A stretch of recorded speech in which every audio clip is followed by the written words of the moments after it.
They also would have great pitching throughout their run and over the second half of the season.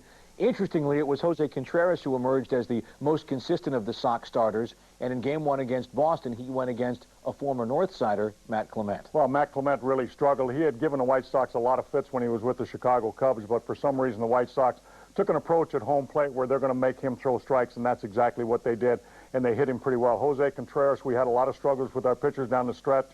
We're talking about Freddie Garcia and John Garland and Mark Burley weren't throwing really all that well until they got to Cleveland. The one consistent they had after the All-Star break, of course, was Jose Contreras, and he really did step up in the first game. He did so in the first game and throughout the playoffs, but that was how the table was set for Game 1 at 35th and Shields, and the White Sox began their feast early. We're proud to present Game 1 of the American League Divisional Playoffs in our White Sox holiday celebration. We'll see you after the postgame. The Red Sox line up. Johnny Damon, of course, leads it off, and you saw him run again the last week of the season.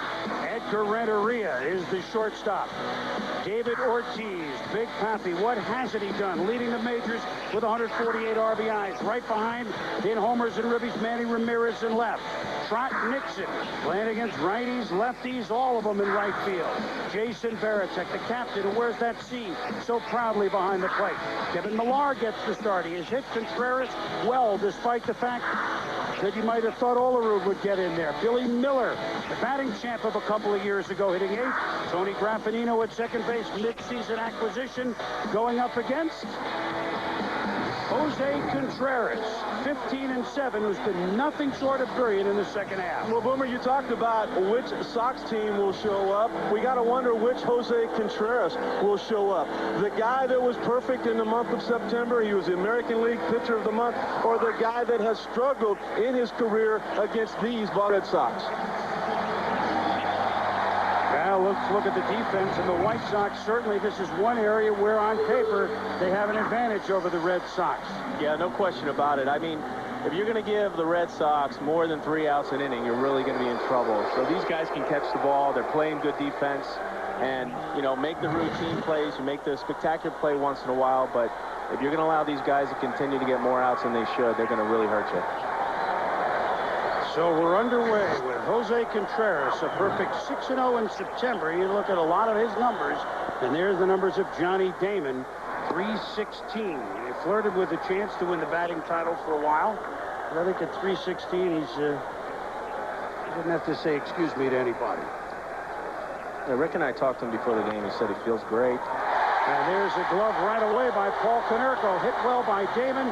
Konerko is there to snare the first out of the game. Mike, that's such a great point about how important it is for Chicago to make all of the plays and then occasionally come up with a great play like that from Konerko. They have to be on their toes defensively. That, to me, was really the big key to their success. They've got a lot of starting pitchers that are okay. I mean, they've won some games in the past, but they became great because these guys made a lot of plays. Edgar Renteria swinging as hot a bat as he's had for Boston the last couple of weeks. The come over from St. Louis, not as smooth as everybody thought. Look, we've known about Renteria since he arrived as, what, a 19-year-old and won games for Florida. The World Series, a Division Series game against the Giants. He's been a big-time player for a long time, but he scuffled in Boston for him. Agree? He really did, Boomer. Mike, you know a lot about this. I mean, to me, he had a lot of the same pressure this year that Alex Rodriguez did a year ago with the Yankees. And changing leagues, it's tough for anybody. But he's one of those cut-and-slash type hitters that in a playoff situation you can't underestimate it, because he's a guy that in the clutch, it's tough to jam him. He has that inside-out swing. Takes a lot of pitches, as you see here. 2-1 pitch, and that's fisted. Konerko kind of lost it for a minute, and look at that. Just like you say, Mike, and Renteria is going to try for 2. Safe. They had a chance. But Uribe couldn't handle the throw from Dye, so there's an excuse-me double to look like a shot off the wall in the scoreboard. That's what I'm just saying. It's just so tough to jam him, because he throws that knob across his body right here. Inside, you see, he keeps the bat close to his body, and That looks like a line drive. And, you know, Mike, there's a lot of guys here for the Red Sox that have postseason experience. There's a lot for the White Sox without it, and that clearly was a play that Uribe could have made. He could have applied the tag. That could have been a big out there. Instead, runner in scoring position, and here comes the big 2. Can't underestimate the adrenaline factor, I'll tell you that. David Ortiz. No full-time designated hitter has ever been named the MVP. He could be the first. It'll be a tight vote with him and A-Rod. Inside the Big Pappy, and each team plays him differently. Of course, with the runner at second base, you're limited a little bit, but still the softball-type short center fielder alignment with a Gucci way out on the grass, guys. Shortstop Uribe directly behind the pitcher. You see a lot of these exaggerated shifts in the last few years, just from the intense scouting reports and the charts. I mean, you have every last 1,000 balls he's put in play, so it gives you a little bit of an indication of where he's going to end up swinging. Do you like him when your team does him? I'm sorry? Do you like him when you guys say, hey, move 4 guys over there? Yeah, I'm a little bit of a traditionalist. I believe the guys have been there for 100 years, so why are you going to move them so much?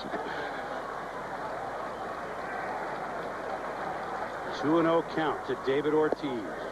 Taking a strike. Part of the strategy, right, is even though they respect Contreras and what he's done, maybe build up the pitch count and see. Strategy the last 3 years. Their outstanding hitting coach, Ron Jackson, he said very seldom do you win a game with a solo home run. Very seldom do you lose one when you hit a 3-run homer. That's their game plan. Inside to Ortiz, and that'll be 3-1 to him.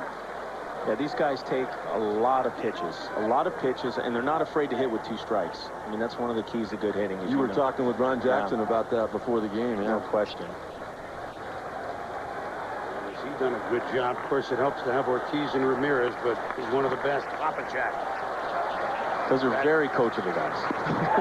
Oh, there's that one that dipped right down, and that's, and we'll have you explain it here.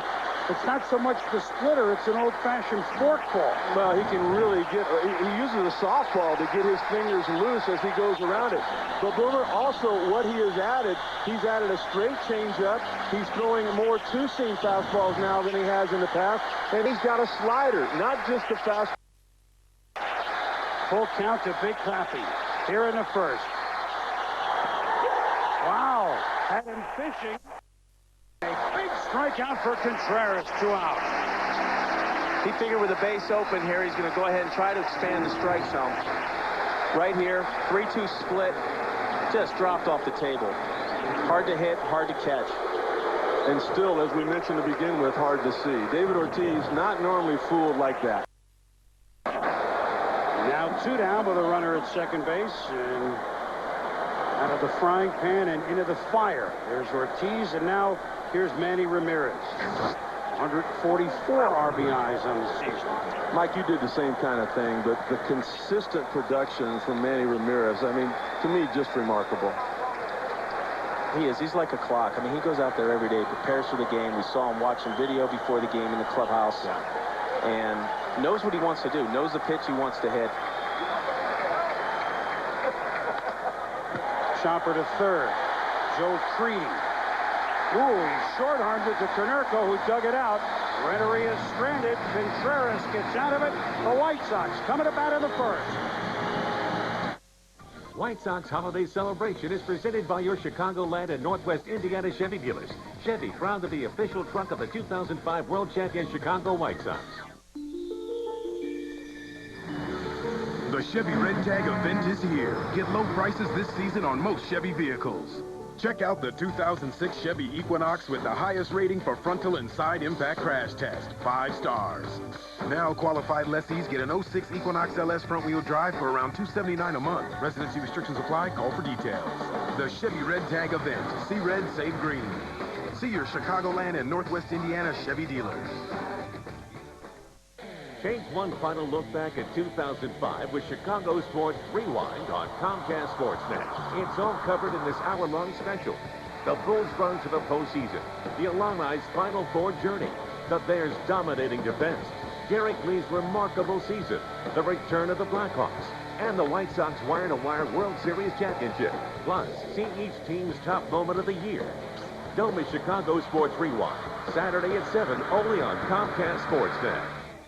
Stay tuned for White Sox Postgame Live after the game on Comcast Sportsnet. Follow the incredible journey of the Chicago White Sox as they battled their way through the 2005 season to become World Series champions. Sox Pride, the story of the 2005 World Champion Chicago White Sox. Available now wherever DVDs are sold. White Sox holiday celebration continues on Comcast Sportsnet. Welcome back to Chicago. The White Sox coming to the plate. And manager Ozzie Guillen's starting lineup begins with the man with 59 stolen bases, second in the league, Scott Podsednik adventure, the left fielder.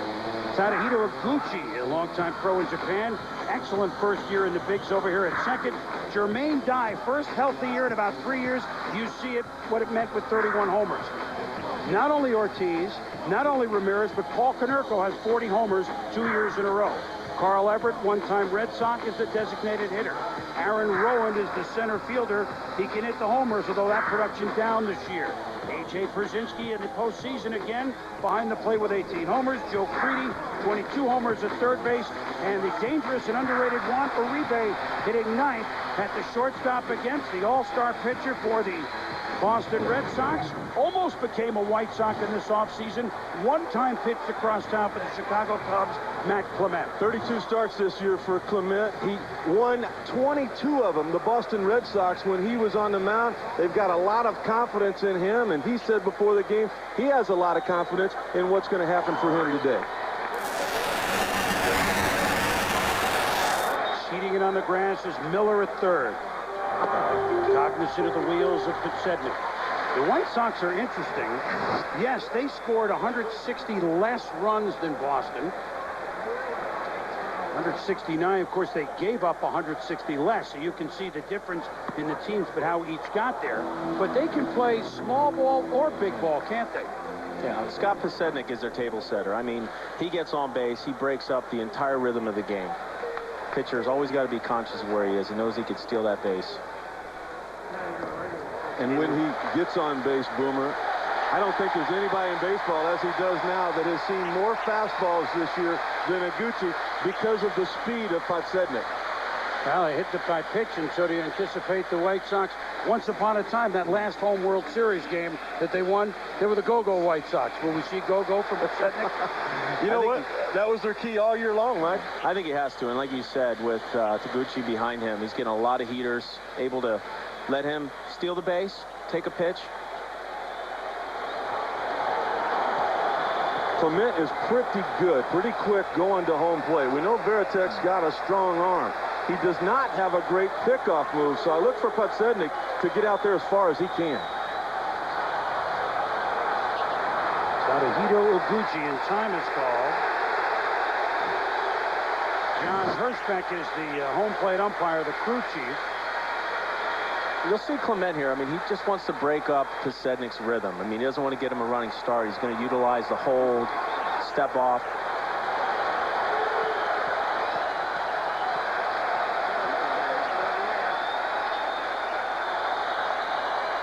So Clement and Iguchi lays down a bunt. Veritek's going to have to go to first with it.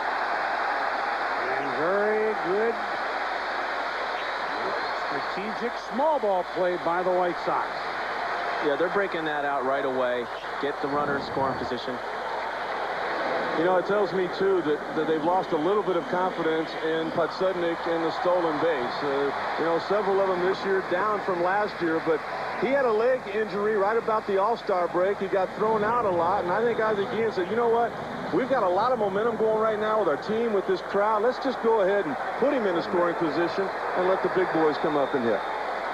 And that big boys would be Jermaine Dye and Paul Konerko. Dye with 31 homers, 86 RBIs this year. You're right, Rick. I mean, and then, you know, give him a pitch or two to steal the base and possibly bunt him to third with less than 2 outs.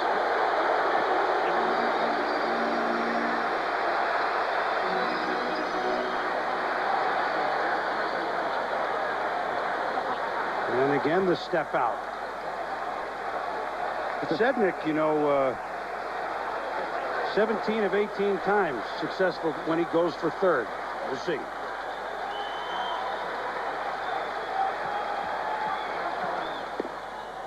In there for a strike. Now, Sutton, Mike, talk about the Clement that we're going to see here. The ball's weaving, bobbing. It'd be interesting to catch, wouldn't it? Well, to be a complimentary, it's effectively wild, as we say. As a catcher, it's not a lot of fun. Always one of the league leaders in hit batsmen. He's going to walk some people. And, Mike, they got to go up there and try to hit off of him in the twilight. And as a catcher, you're going to set up outside. He's going to throw inside. Inside, he's going to throw outside. Right there. As Veritek tried to go away and sunk the ball back over the plate. So he's got to be on his toes. How about your success off of Matt Clement? Well, I have no success. He actually fell down one time and threw a strike in Florida. He gives me fits. So he's got the ability to dominate, and a lot of times he will just get himself in trouble, as he has here with the hit by pitch with Sednick. But he's got great stuff, no question, and he's a guy that will always take the ball. And that's important. I mean, you got stuff, you have poise on the mound, and you have command. And 2 out of 3, those are the ones you want.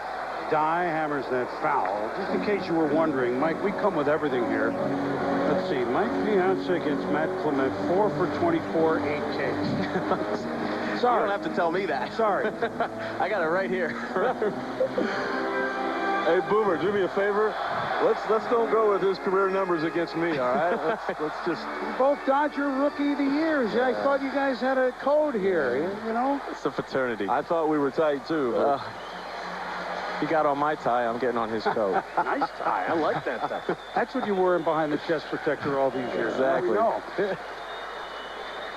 the Red Sox had a runner at second base and didn't plate him in the first. And the White Sox 1 and 2 to Dye.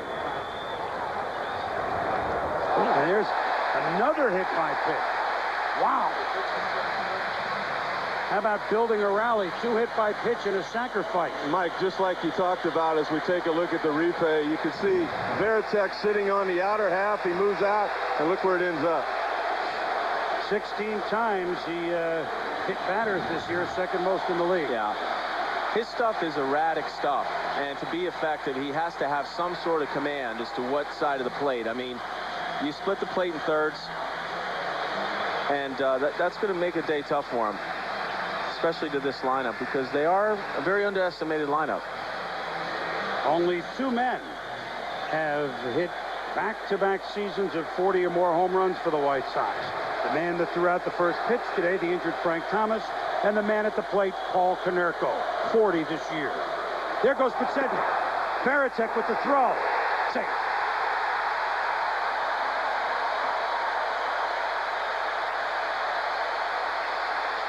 Sednick probably had a few pitches to read him, picked up his tendencies a little bit. And really tough for Veritek here, too, when you got a big cleanup hitter on the third base side of that box, isn't it? Yeah, it wasn't a bad throw, just a little high, but he got a great jump. I mean, I think Clement did not look at him a second time, and he took off. He could pick him up and put him down. I'll tell you that much. He definitely can run. You still have the double play in order here. Runners at the corners now for Konerko on 0-1.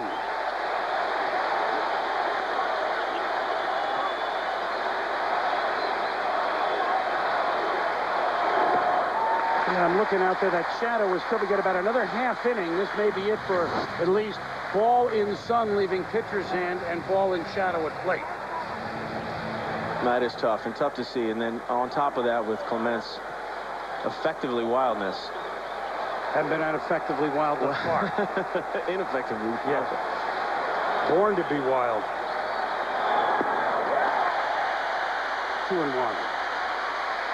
Now, Konerko here just wants to keep the ball off the ground. That's one thing that, Mike, the White Sox have been so good at all year long. They do not hit into a lot of ground ball double plays.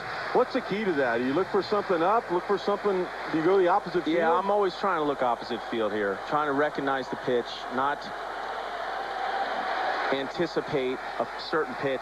Let the ball travel, not try to pull the ball.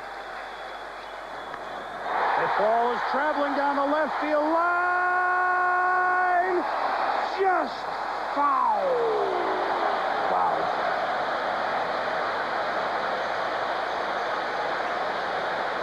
A 2-1 count, and he was ready for it. 2-1 count. Paul just sat back and just a little quick. Here's the bench. Get out, stay fair. See, nobody waved it like fist. That they have to watch fist the hitter. Watch the hitter, not the ball. He'll let you know. Carlton Fisk, such a standout for these two teams. Hall of Famer. 2 balls, 2 strikes. Runners at the corners here in the bottom of the first. Chopped. Fair ball. Miller goes to second to Graffinino to get 1 out, but Podsednik scores and the White Sox are on the board.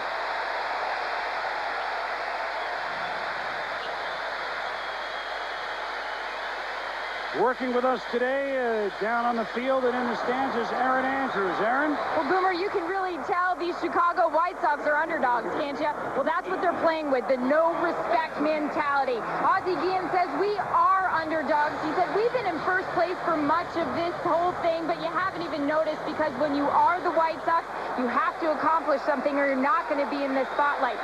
Scott Podsednik echoing that comment, saying, hey, we've been playing with a chip on our shoulder all season long. Why change now? Carl Everett. Thank you, Aaron. Carl Everett, the batter, and Ozzie would know, he played so well for the White Sox for 13 years. Matter of fact, was on one of those teams that got to the postseason in 1993. It seems like their attitude is the same as Boston last year. They really feel like they do have something to prove. I think that comes too with confidence, don't you? Yes. I mean, they won 99 games this year. I mean, they dominated their division, and when things started to get away from them, they had to pick it up, and Ozzie Guillen's team was able to do that. Played very well the last week of the season. Everett rips this to right. Nick will let it bounce in front of him. Konerko stops at second base, so Everett hammering that one. With everything going on the base paths, it's hard to remember that's the first hit of the game for the White Sox. And watch Carl Everett here all over the dish. And Carl just crowds the dish and dares you to come in there. Quick bat. That was a little bit away, and he actually raked the ball to right field. Pulled that ball. You talked earlier about the adrenaline, and you know, players have the ability to slow it down. Some don't. To me, right now, the problem for Matt Clement, he's overthrowing. He's normally got a good sinking fastball. He's not thrown one yet that has had any tilt to it. That's the reason the balls are being hit in the air. 2 out, 2 on, and the number 6 hitter for the White Sox is center fielder Aaron Rowan. Pride of Cal State Fullerton up. Rowan can hit long ball, although this year had 13 to his 24 that he had the year before.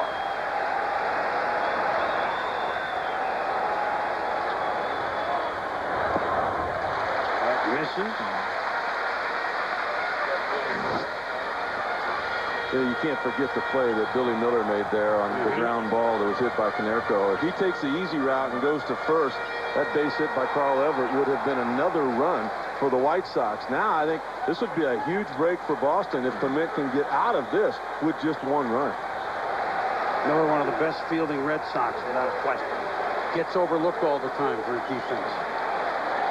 Solid citizen. Great guy to have on your team.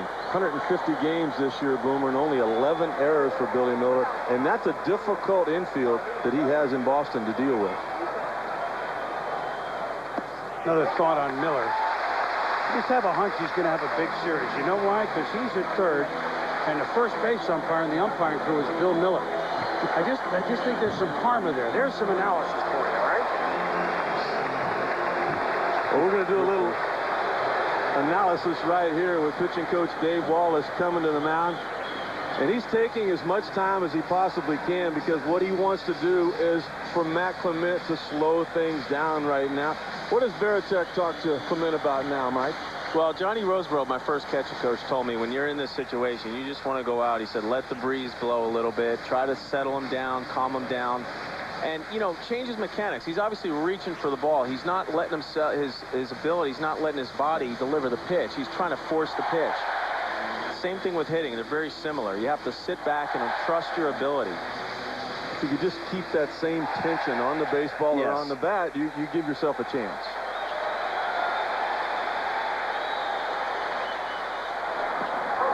Swung through that one ahead of it. So Clement there with a strike, 2-1. And if I were him right now, Boomer, I'd just give up on that fastball. I mean, he's not able to command it. He's hit a couple of guys. His slider is as good as there is in the big leagues. He got one near the strike pitch, and if you're Aaron Rowan, I mean, you got to know that as well. Right there, as you said, with the fastball, just cannot locate that pitch. And the slider's got a definite better feel for that pitch right now. When he's ahead, can add on it. When he's behind, he can subtract a little bit. And you can see the start that Clement had. That's one of the reasons he was an all-star pitcher. Since the middle of the season, not the same success. And Rowan wanted ball 4, but instead we have a full count with 2 on and 2 out, and that means the Whirlybirds start. There's going to be a consistent strike zone with John Hirschbeck, but it's going to be bigger than most, is it not, Mike? Oh, no question about it. I mean, he wants you to swing the bat. That was a strike. I mean, it wasn't the prettiest strike, but as you said, Veritek was away. Ball traveled back to the inside corner. It did get a lot of the plate. Big situation here early in the game, very early. I think he's got a full slider here, Boomer. I mean, that's been the only pitch that he's really had success with and been able to get anywhere near what he wanted.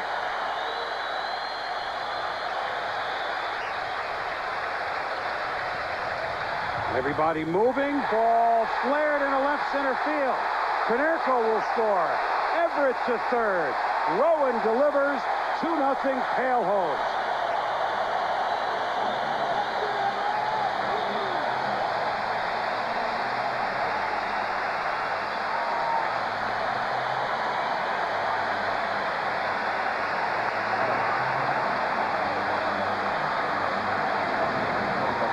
Great call on the pitch here, Rick. Slider down. Did not try to do too much with it. Just put the bat on the ball. You nice mentioned, piece of contact. Mike, that it was down. Another thing that was down was his arm angle. And when he drops down, it's almost like you're telling the hitter it's not going to be a fastball. Yes. That was a nice piece of hitting there. He stayed back. Great 2-strike hitting. Great 2-strike hitting right there. Now A.J. Pierzynski. In the postseason a couple of times with the Minnesota Twins. Now has a chance with the White Sox. Once it's foul. Pierzynski last year with the Giants, so they were playing pressure ball, but they didn't get in. So he's one of these White Sox that gets what this atmosphere is. Nothing, huh? Ozzie Guillen, Boomer, giving him a lot of credit, too, for the job that he has done handling the pitching staff. He reminds Contreras to work faster. He talks to John Garland about pitching in. He talks to Freddie Garcia about using all of his pitches, and you know what? They have performed. It's this one to left center field. Back it goes. Back. Gone!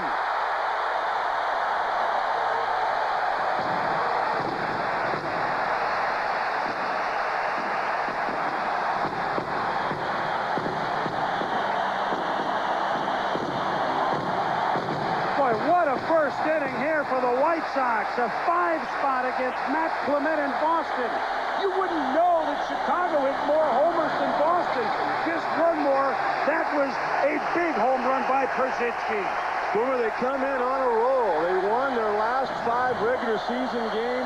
They swept the Cleveland Indians in Cleveland, and they keep that momentum going here in Game 1. Beautiful swing right here. As I said, didn't try to pull the ball inside out. Put some nice leverage on that pitch. Drove it out the other way. We're talking about his catching. He can still hit pretty well. You know what? So much for the shadows bothering the White Sox. I know. Wow.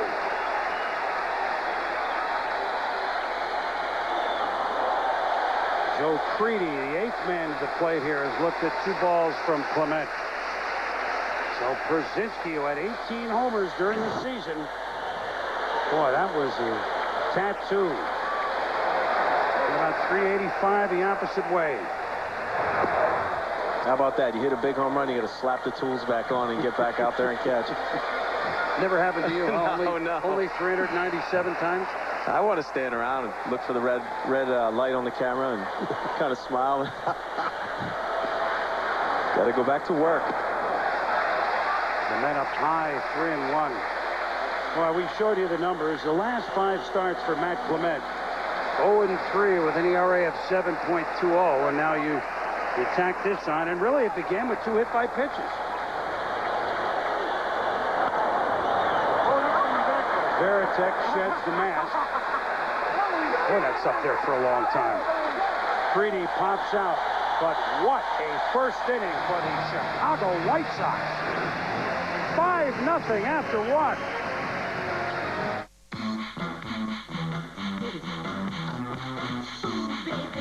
What's going on? We don't know how many converters we have inside. We don't know where our trucks are, and no one knows where Mackler is. 6,000 converters. Trucks are at I-4, exit 9. Mackler, where are you? In the airport. Get a Nextel walkie-talkie phone for $24.99 and connect with over 17 million people. Nextel is available at Sprint or Nextel stores. Sprint together with Nextel. As you can see, Sonia here is dressed for success. That's because she's got a great career at a mega corporation, making mucho dinero, I might add. Just a few years ago, Sonia worked here, helping other people dress for success. Money was tight, so what did Sonia do? She logged on to DeVrySuccess65.com. It's DeVry University's free guide to the hottest careers in today's business world. Not bad. Which is exactly the place DeVry prepares you for. They start by designing their programs with the help of leading companies, so you get an in-demand degree employers respect. And look at these class sizes. You, a professor, and a few new friends. You can even mix and match classroom and online courses. So call or log on to DeVrySuccess65.com now for your free guide to today's hottest careers. And get dressed for success just like Sonia. DeVry, where success stories begin. Now on DVD. Brzezinski to first. A story 88 years in the making. Let's get him right here now. Not a baby, say! Go behind the scenes. See you guys later. And relive the White Sox magical run for the title in the official 2005 World Series DVD from Major League Baseball Productions. 2005 World Series DVD, available now. 5-run first for the Chicago White Sox on this summer-type day. Temperatures mid-80s, humid. And A.J. Brzezinski hit a long opposite field home run. The White Sox scoring 4 of their 5 runs with 2 outs. And this crowd electric as Trot Nixon, Jason Veritek, and Kevin Millar try to chip away at Jose Contreras. We told you Clement has had the trouble in the second half of the season. Not the case for Contreras. Every number you want to look at shows that he's just been almost automatic, hence the Game 1 start. But here come the Red Sox. Scored the most runs in baseball, over 900 once again. We don't think they're going to say, okay, 5 runs, we're out of here. Not quite. Nixon begins with a base hit. You know, Boom, I just don't think you can give Scott Podsednik enough credit for what happened in that first inning. Mike, he got on after the first couple of pitches. Now Matt Clement had to go to the stretch. He held the ball and held the ball, trying to, you know, interrupt the timing and the jump of Podsednik. And the next thing you know, he just never could find command of that fastball. Yeah, we were saying before, I think you really need to just kind of throw that run away and try to find, especially this early in the game, find that rhythm, find that release point that you're looking for. And, you know, concede a run early, especially with these two teams. So here's the captain, Jason Veritek.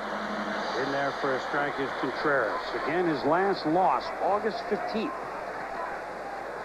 What's your philosophy, Rick, when you have a 5-run lead, top of the second inning? You still have to use all of your pitches. To me, it doesn't change that pitch selection at all. It's just that you work on the plate rather than trying to work to a corner or off of it. And I think there's two types of teams. There's a team that's going to try to swing their way back into the game, and a team that's going to try and walk their way back into the game, get base runners. Contreras quickly ahead of Varitek, 0-2. And I think Boston's a little above. Yeah. So it's not as easy as people think. You have a 5-run lead. It's top of the second. You know, we've talked about Boston's offense all year long. Third year in a row, they've led the majors in runs scored. But the Chicago White Sox this year, Boomer, actually hit more home runs than they did. 3 more home runs. Not near as many runs scored, but, of course, like you said, Mike, Boston had a lot more base on balls. Well, the White Sox, and there, Varitek didn't like that. And of course, he'll be... It's tough when you're a catcher and you're batting, right, Mike? And you want to go back and say something to the ump, but then you need him the next half inning. Yeah, absolutely. This looked like a high fork ball, almost like a knuckleball type of pitch. He really, as we said earlier, he jams that ball in his hands, gets a knuckleball type action. It's not a true split-fingered fastball. It's more of a fork ball, which I believe Suter threw or pioneered that pitch. And Ozzie Guillen talking before the game, he thinks the real key is the fact that Contreras, when he was with the Yankees, when he struggled against Boston, he was tipping his pitches. That goes on a lot more than you think. Oh, yeah. Especially when you know a guy has a nasty pitch. If you know what's coming, then you could eliminate that. Or if it's down right away, you could just spin on it, and then it plays mentally on the pitcher because he's like, wow, I threw a 2-strike nasty split in the dirt, and the guy just looked at it. What's going on? So you get that sort of... You know something's up. Yeah, exactly. How did he not offer? I mean, you could tell by the way he would take that pitch. Kevin Millar looks at 0-1 away, bounces away from Krasinski, but Nixon will stay put. You say, okay, so Olerud's such a good hitter and such a tough fork ball and stuff to hit. Why isn't the lefty in there today? And with Burley, the lefty, why wouldn't Millar go to Millar? It's going to be backwards for Boston because Kevin Millar, 6 for 14 with 2 homers against Contreras. It's the old computer got him. No question. Expect to see Olerud start tomorrow, as we said, lefty versus lefty.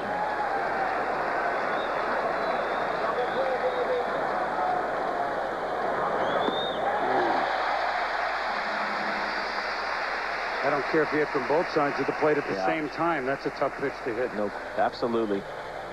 He's really come around. He looks so much more comfortable, Mike, here than what he was in New York. And you think about, the guy came from Cuba to all of a sudden now, with the New York Yankees, it's a difficult adjustment. He really feels at home here with the White Sox.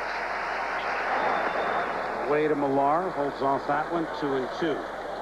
You'll see, especially in these, when he's ahead in the count, these even counts 2-2, expanding the strike zone. And especially with that split, or the fork ball, you want downward action on that pitch. You don't want that pitch to kind of stay in the strike zone. Plus the fact he throws 97. Yeah. That's firm. He rings him up.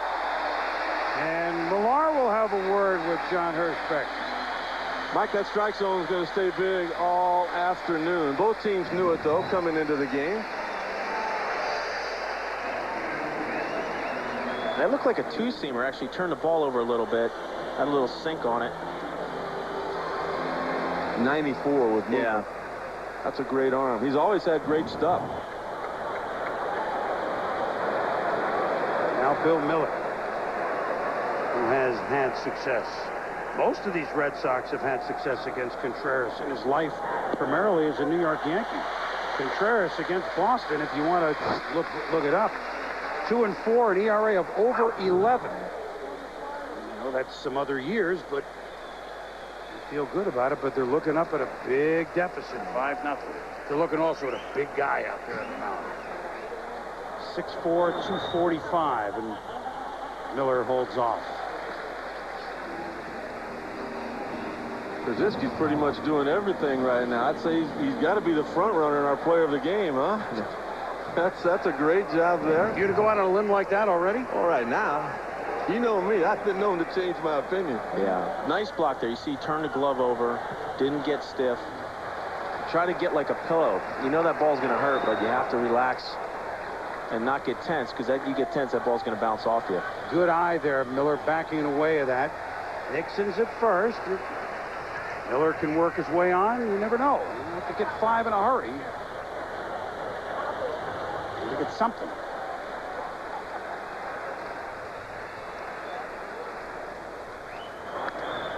And that'll be foul. He's just such a good situational hitter, Billy Miller there, Mike. I mean, he had to count in his favor. He looked in and just pulled the ball down the line.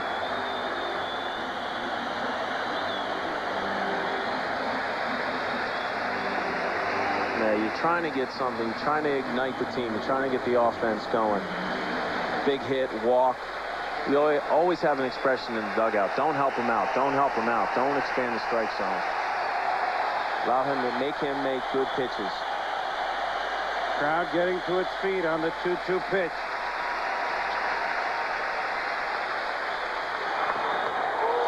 Good eye again, Miller. Now the count full, so Nixon can be off on the pitch. And too, with Boston, I mean, there's a lot of game left. You know, they want to creep back into the game. You know, you're not going to get it back with one swing. You get a run here, a run there, keep them close. And even if they don't score in this inning right here, if they can get his pitch count up to around 30, he's not going to throw a complete game. They'll force the hand. Little chopper handled by Acucci over to Konerko, and no goes the Red Sox. So they strand one heading to the bottom of the second. 5-0 Chicago. You're watching White Sox Holiday Celebration on Comcast Sportsnet.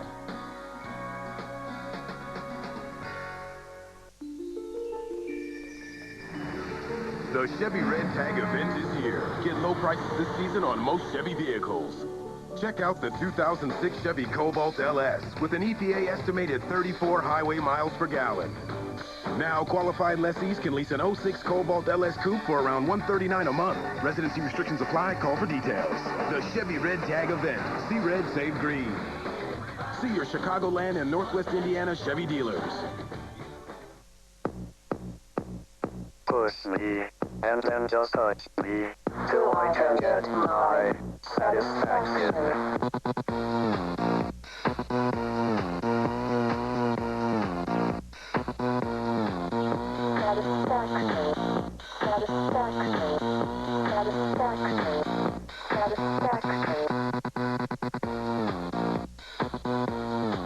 Till I can get my satisfaction.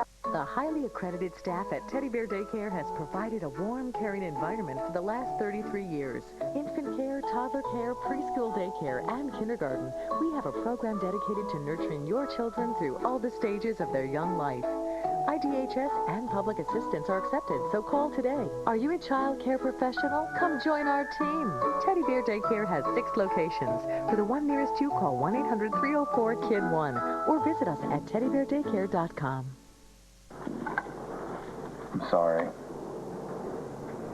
You should be. Life lets us start fresh every morning. Now, so does the Vortex Wet Dry Self-Cleaning Shaver from Panasonic. Ideas for life. Life. It lets us start fresh every morning. Now, so does the Vortex Wet Dry Self-Cleaning Shaver from Panasonic. Ideas for life.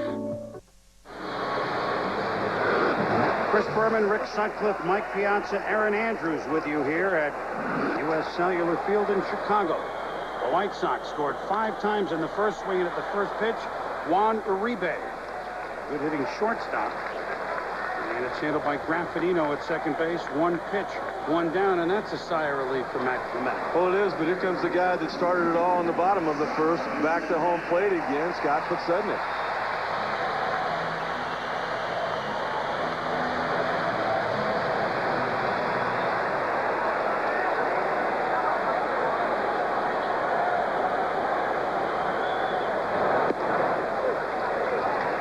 For a strike with Podsednik, hit by pitch, sacrificed over, stole up third, scored on a fielder's choice. That's innocuous. At the end of the inning, 4 2-out runs.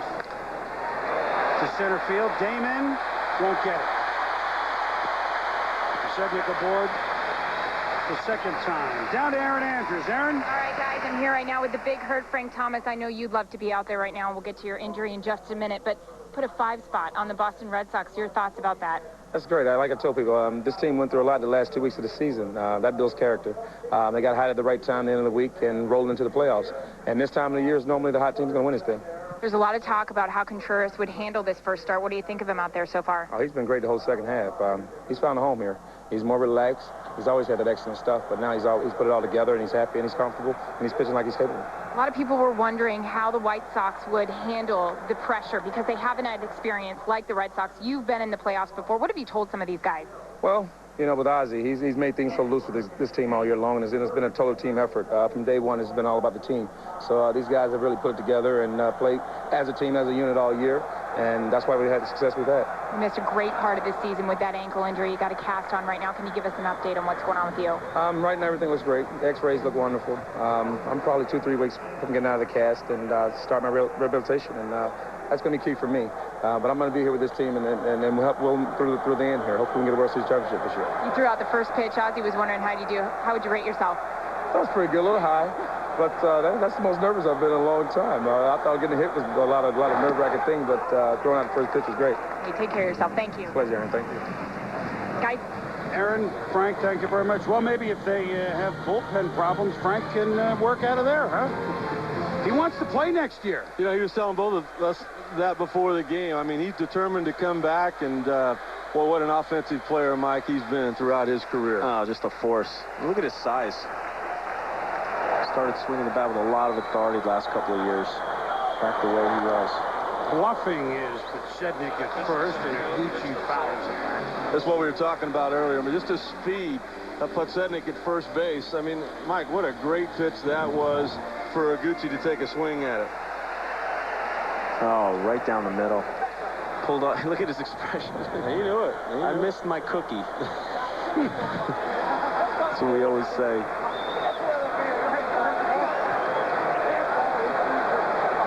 I don't think he's going to shut down the running game as well. You can't. Gucci, kind of a defensive swing on the 2-strike pitch. See what Ozzie's doing, who was a pretty good base stealer. See what he's saying there? That's Clement's first move to home plate is with that shoulder. When he starts to close the shoulder, Ozzie's telling Podsednik, that's what you look for. Don't look at his legs, don't look at his hands. Watch that front shoulder. When it starts to close, that's when you take off. Met will keep a look at Podsednik, who is second to Sean Figgins in stolen bases this year. He had 59 to Figgins' 62. He had the most stolen bases of anybody last 2 years. But, Boomer, I agree with what Mike's saying right now. Let him steal second base. You need to make some good pitches right here, or the next thing you know, you're going to get out of sync, you're going to make a mistake, and somebody's going to hit another 3-run homer.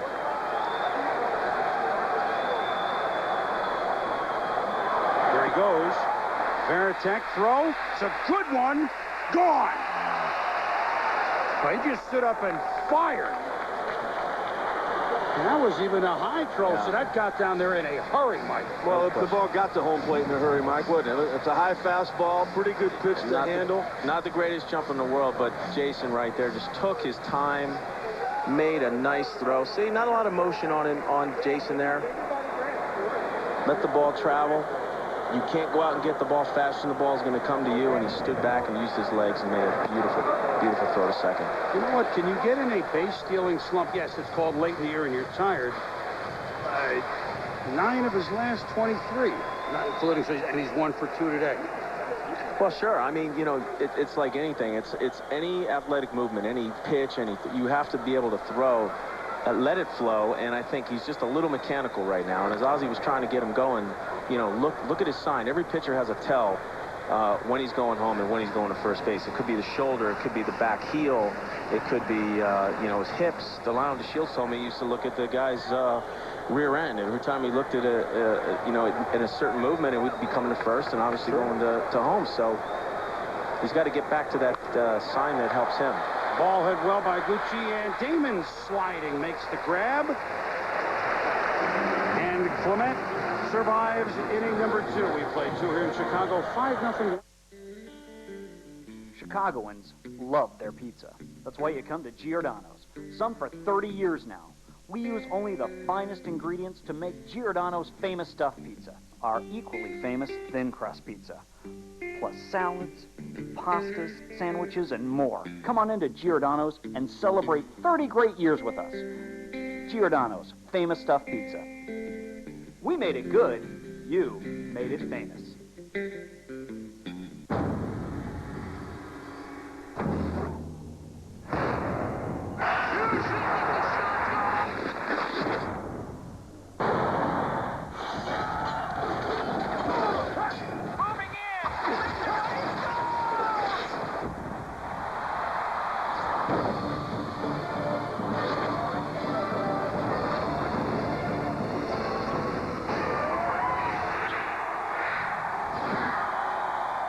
Save up to 80% by buying Factory Direct. The Jewelry Exchange imports their diamonds direct, makes all their own jewelry, and sells it at low margins. No one sells for less. Circle of Love pendants are $89, 3-stone tennis bracelets are $169, 2-carat $349, 1-carat studs are $399, and Princess Cut diamond platinum bands $699. Only the Jewelry Exchange guarantees all their jewelry to appraise for double. Buy Factory Direct and save. The Jewelry Exchange in Villa Park. Would you ever do this? Not if you call Empire today at 800-588-2300. Our energy-efficient triple-pane windows feature self-cleaning glass and a lifetime limited glass breakage warranty. We offer fast 2-week installation plus $500 off if you call now, and no payments till 2007. Call Empire today for your new windows. Save time, save energy, and save money. 800-588-2300 Empire. Today. 5-0, the White Sox lead the Red Sox here as we head to the top of the third on a summer-like day in Chicago. Tony Graffinino, Johnny Damon, Edgar Renteria. And we should say to those celebrating the Jewish New Year, Happy New Year to everybody. Happy Rosh Hashanah. Tony Graffinino, the number 9 batter. Big pickup in the middle of the season like night and day from Kansas City to Boston. Has been in the postseason earlier on in his career in Atlanta. And Tony's just a gutsy guy. And hits this well down the line, and that's fair. But Sednick will go over to get it, but Graffinino with a stand-up double, and Boston perhaps in business. Johnny Damon and A.J. Przinsky, high school teammates in Orlando. You know they got something riding on this series. He's the same guy, you know. He's real smug. Very misunderstood, you know. I love him to death. He lives in the same neighborhood that I live in, and you know, whoever loses this series, we're going to have the other person get their house set up for the winner. So a bunch of sodas, load up the refrigerator with beers, just kind of a small bit. Sounds like a good party. That sounds like a good neighborhood. Stock my fridge with beers anytime you want. So now Damon trying to do something about the party. But Contreras with other ideas is ahead 0-2. I think it's real important here when Boston has to chip away at this lead. They could squeeze this run across. Try to give them a little bit of momentum. Contreras keeps throwing those pitches, though. It's going to be tough. He just gets the bat there. You know, Johnny doing a lot of just one arm swinging with the shoulder injury he's had, although he says, hey, I kind of do more of that than you think. But it looks like a power backhand sometimes. It's been a tough year, Boomer, for Johnny Damon. He's had stitches in his eye. He's had them in his elbow, leg problems, shoulder problems, as you mentioned. But he's as healthy now as he's been in a while. Punched out by Hirschbeck. And speaking of Damon and Przinsky, I wonder what Przinsky was saying. Okay, Johnny, you're a small ball player. I'm going to come up in the first inning, and I'm going to surprise you, and I'm going to bunt. Okay, guys, supposing that bunt was fair, we never would have had this. It just tells you how good offensively that A.J. Przinsky can be and has been. He's a 290 career hitter. His average was down a little bit this year, but his power numbers were up during the regular season. Maybe it was by design. He was just setting a trap. You never know. Yeah, that's why, Mike, I marvel at what the White Sox have done this year. When, you know, with A.J. in San Francisco, they talked about, you know, he didn't have the right attitude. When you look at the lineup, Podsednik, 9 years at the minor league level. Aguchi for Ozzie Guillen, his first year, you know, playing over here in the States. Jermaine Dye, is he going to be healthy? Konerko, you know, he got off to a slow start this year. Carl Everett. Renteria lofts one to short right field. That's Jermaine Dye with 2 outs, and Graffinino back to second. The Red Sox have had a runner every inning, but they've just stood right there. So David Ortiz up. And kind of what you were saying too, Rick. I mean, you know, I hate that word chemistry. It's so overused. It's such a cliche in sports today. But the bottom line is, if you're comfortable and you're happy where you're working and you have good relationship with the guys and you have fun and you're able to eat, and it makes the workplace more productive, and just like any business, and especially on a team.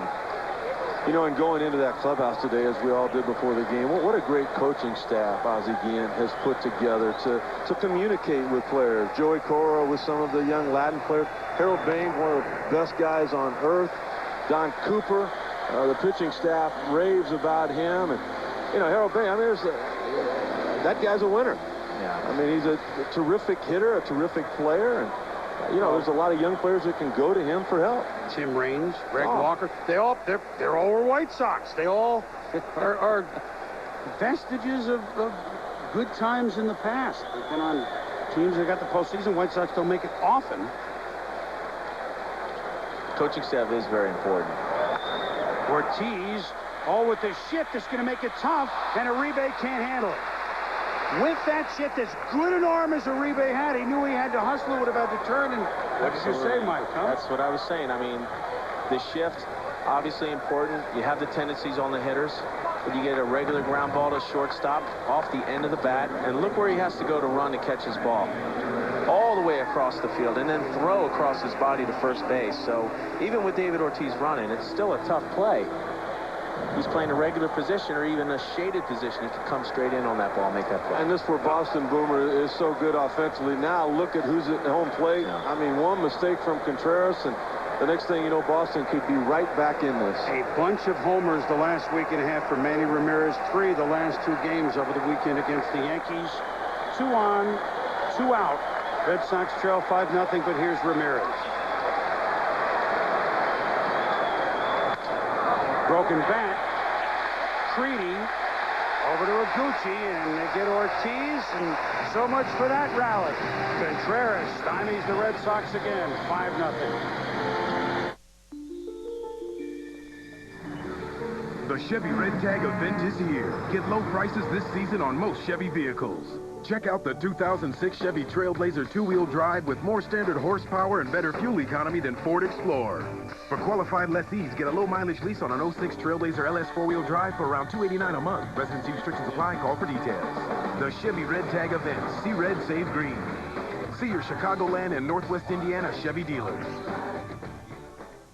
Tomorrow, the celebration continues with Game 2 of the ALDS as one Red Sox mistake opens the door for a clutch piece of hitting. White Sox-Red Sox Game 2, tomorrow night at 7 on Comcast Sportsnet. Presented by your Chicagoland and Northwest Indiana Chevy dealers.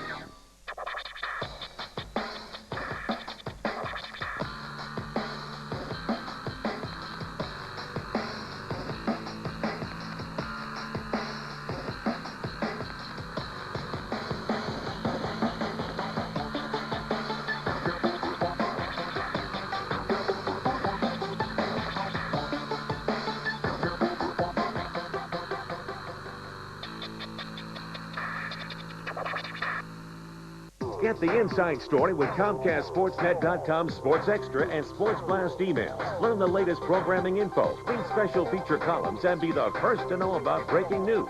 Don't be left out. To sign up, head to ComcastSportsNet.com right now.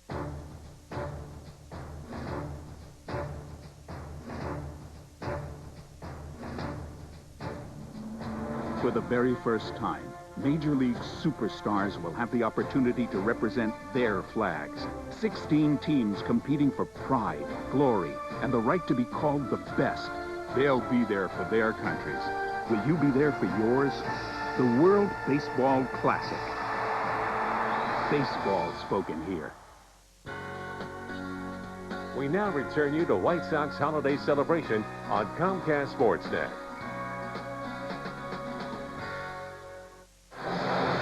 Back in Chicago, it's 5-0 White Sox, bottom of the third, and graciously joining us, the manager of the world champion Boston Red Sox, Terry Francona. Cito, now how do you gauge Clement? Any more rope for him at this point in a 5-0 game? Well, I think we got to give him some rope. I mean, the last thing we want to do is go through our whole bullpen on game one. He's got the stuff to kind of gather himself.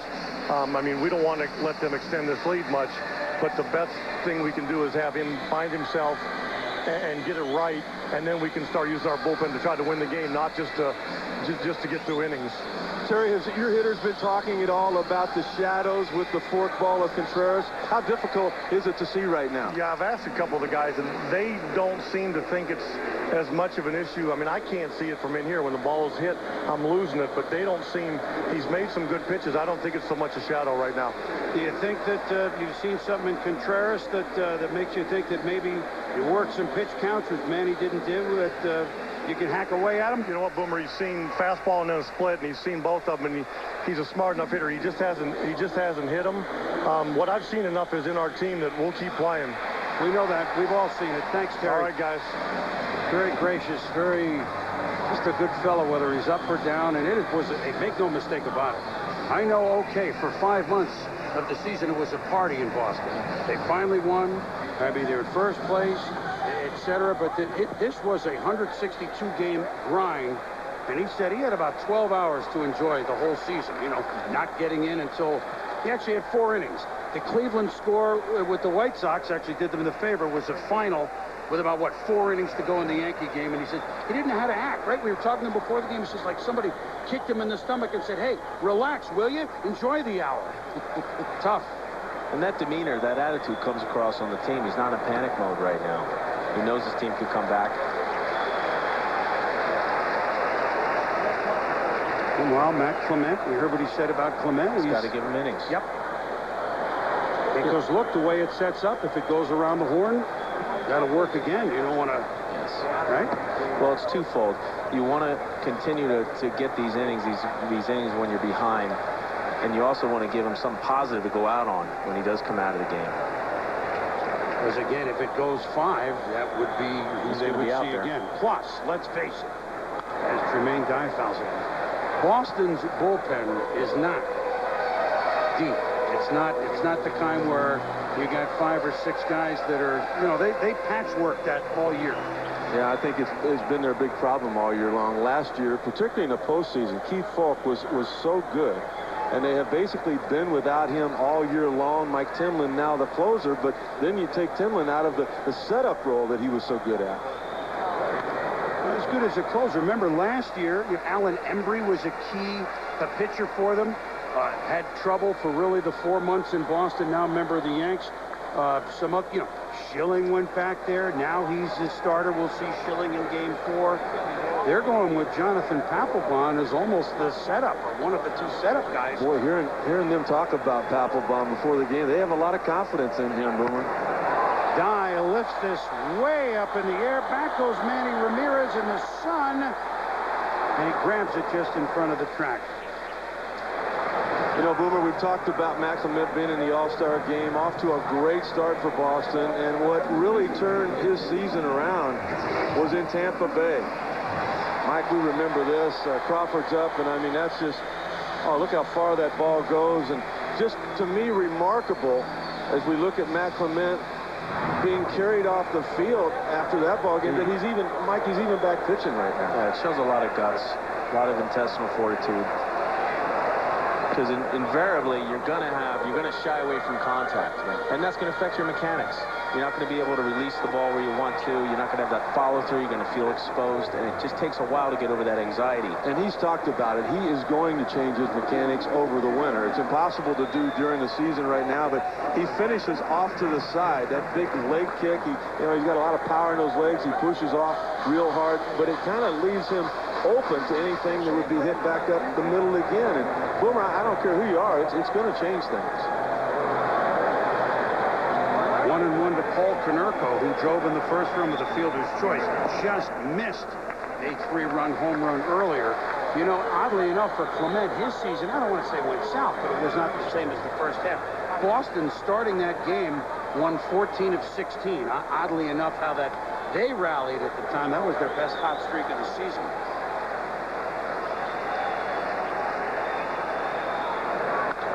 Konerko, deep to left, back it goes. Didn't miss this one. Gone.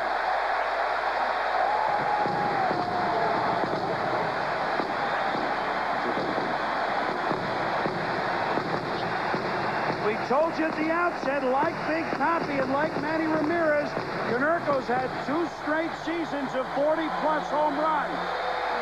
He almost hit one in his first at-bat. He hits one right there. Paul here with just a nice short stroke. Head down on the ball. Just dropped the head of the bat on the ball. Didn't try to do too much. The first ground ball, I think he pulled over. He kind of rolled over the pitch a little bit. Learned a lesson on that one. Oh, and Clement gets hit again, this time by Carl Everett. He recovers beautifully. Wow. Now everybody going to be out to take a look, including the trainer, including the skipper. That was a jump great, right on the ball. That was a great play to throw him out right there, I'll tell you. Here he is. You take a look at it now. I mean, look, there's nothing to protect himself. His glove, everything is off to the side. The ball hits him in the leg. He goes and gets it. But when he got done with the throw, Mike, he looked into the dugout as if, you know what, something seriously could be bothering him again. What was the worst incident you guys were either involved with? Either you taking one or Mike either hitting one or being behind the plate when you saw one? Oh, well, boy. You know, I mean, they're all, anytime it involves anything from the neck up, Boomer, they're all scary. I mean, you never know how a guy is going to respond. And, you know, you mentioned the number, Clement, 10-2 before the All-Star break, finishing up with just 3 wins after that. There's no question that line drive did change things, and he's going to have to change his mechanics so that he can get away from that. Seems to be okay.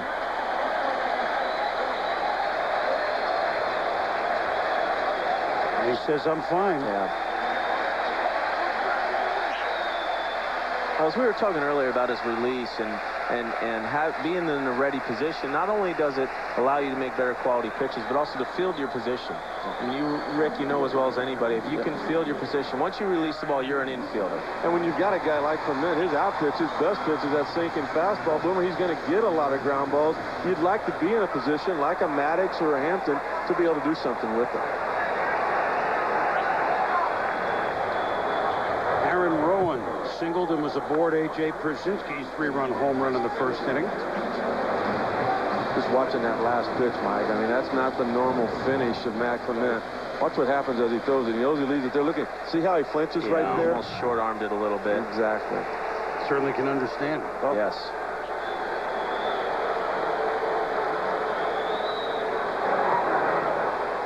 And the swing side, as we were saying, about having a lead now, is if you're Chicago, you can afford to be more aggressive. You can roll the dice. You can go ahead and try and pop one out of the ballpark because 3-2, 2-2 game, close game. Now they can just go ahead and go for the pump. See Paul Konerko there. You know what? There's a dilemma in Cranston, Rhode Island right now, where his grandma lives. He was born in Rhode Island and moved to Connecticut. I mean, he ended up moving to Arizona at 11, but he's got about a dozen family members that are thrilled for him, but you got to think Cranston, Rhode Island, they're happy for him, but the Red Sox, they're happy for him. That's grandma.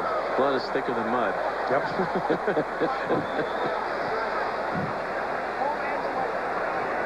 I'm pulling for my boy, right? Yeah, you've known him a long time. Yeah. Came up as a Dodger with a can't miss, right? Like, we were talking about that. Hey, you're going to be the next Rookie of the Year. That's tough. Yeah, they did. They put a lot of pressure on him and eventually traded him. Wow, Rowan just hammers that, but Ramirez is there. Long ball by Paul Konerko, and the White Sox have made it a touchdown. The Chicago Bears are on top of the NFC North, and Comcast Sportsnet has the monsters of the Midway covered. Every Monday and Wednesday, Bears Blitz brings you Lovie Smith's live press conference and one-on-one interviews you can't find anywhere else. After every game, stay with Comcast Sportsnet for U.S. Cellular Bears Postgame Live. Our all-star crew grades the Bears' performance and delivers live postgame interviews. And every night, no other show spends more time with the Bears than Sports Night. Complete Bears coverage only on Comcast Sportsnet. Hey, Mike North here. I've been talking to some of the boys about my brand new CD, Caucasian Man. You get 2 great songs, Caucasian Man and Secret Asian Man. Plus, some great interviews with guys like Pete Rose, Carlton Fisk, Jake LaMotta, Walter Payton, and many, many more. How to get it? www.caucasianman.net. Or go to your local Best Buy. It makes a great stocking stuffer. You can't go wrong. It's Caucasian Man, Secret Asian Man. Go to your local Best Buy or www.caucasianman.net. Doctor, I need your help. VHIX.com, medical case 9071, ink-itis. Let me see your hands. You've been trying to find a car with the newspapers? Yes. This is bad. Oh! Doctor, is there a cure? Yes. It's VHIX.com. Research your next car, get a free price quote, and find a local dealer. I'm cured. Thanks, VHIX.com. Case solved. VHIX.com, Chicagoland's roadmap to the automotive world. I'm sorry. You should be. Life lets us start fresh every morning. Now, so does the Vortex Wet Dry Self-Cleaning Shaver from Panasonic. Ideas for life. Life. It lets us start fresh every morning. Now, so does the Vortex Wet Dry Self-Cleaning Shaver from Panasonic. Ideas for life. It's a fun afternoon here for the Chicagoans at Fundamentals out there in the bleachers. Look, this park is never going to be at the top of your list. It's the best park in the majors, but they have done a very good job the last few years of making it more fan-friendly, just better place to go watch a game. It's different than the park that opened up in 1991, the new Comiskey, replacing the old Comiskey Park, which is across the street. They actually kept the place where home plate was. You can walk over there, not see the plate, but it's in a little bit of pavement, and it's more fun. And boy, when the home team in the playoffs is leading 6-0, that you can play it in a garbage dump and everybody could have fun, right? Yeah, this was the first of the new era stadiums, and a little bit of criticism on its design. There's Trot Nixon for his second hit of the day. So Nixon gets on again. The Red Sox have had a runner or two every inning. But the long ball and short ball being done by the Chicago White Sox. Mike Piazza joining Rick Sutcliffe and yours truly, Chris Berman, Aaron Andrews on the field. And about the way Chicago came out smoking, huh? I think a lot goes into what happened, though, going into this postseason, Boomer, when they had an opportunity to set their rotation up. You got your best pitcher the second half of the year, Contreras, on the mound. You got Burley going tomorrow, who has been dominant at home. You got Freddie Garcia going in Boston. He's been tremendous on the road. Varitek with a bunt, and Creedy won't get it, and that ball's booted away, and Nixon has a chance to go to another base, as does Varitek. So the White Sox usually, when not playing like that, they play very good defense, but a little bunt from the catcher, maybe down 6-0, surprised him, and now Boston may be in some business. Mike, I think we're seeing some things out of respect for Contreras. We're seeing Manny Ramirez swinging at the first pitch, getting himself out, and with the called strikeout on Varitek in his last at-bat, clearly overmatched, he says, you know what, I gotta try something different, and it worked. Probably took a peek down there, just gave it a shot, rolled the dice, dropped one down there, and now you got a scoring situation here for Boston. So runners at second and third, none out. Kevin Millar up. Kevin, really for him, and the type of seasons he's had in Boston, had a power outage. 9 home runs. They don't need a home run here. Just a little bleeder. Get 2 on the board is what they're after, as Contreras starts him off with a strike. Well, Boomer, like you say, Millar's in here for one reason in that lineup. He's in here to hit. I mean, he's hit a couple of home runs off Contreras. If they get the lead, Boston, late in the game, you know that Olerud would come in then, but they want him to swing the bat.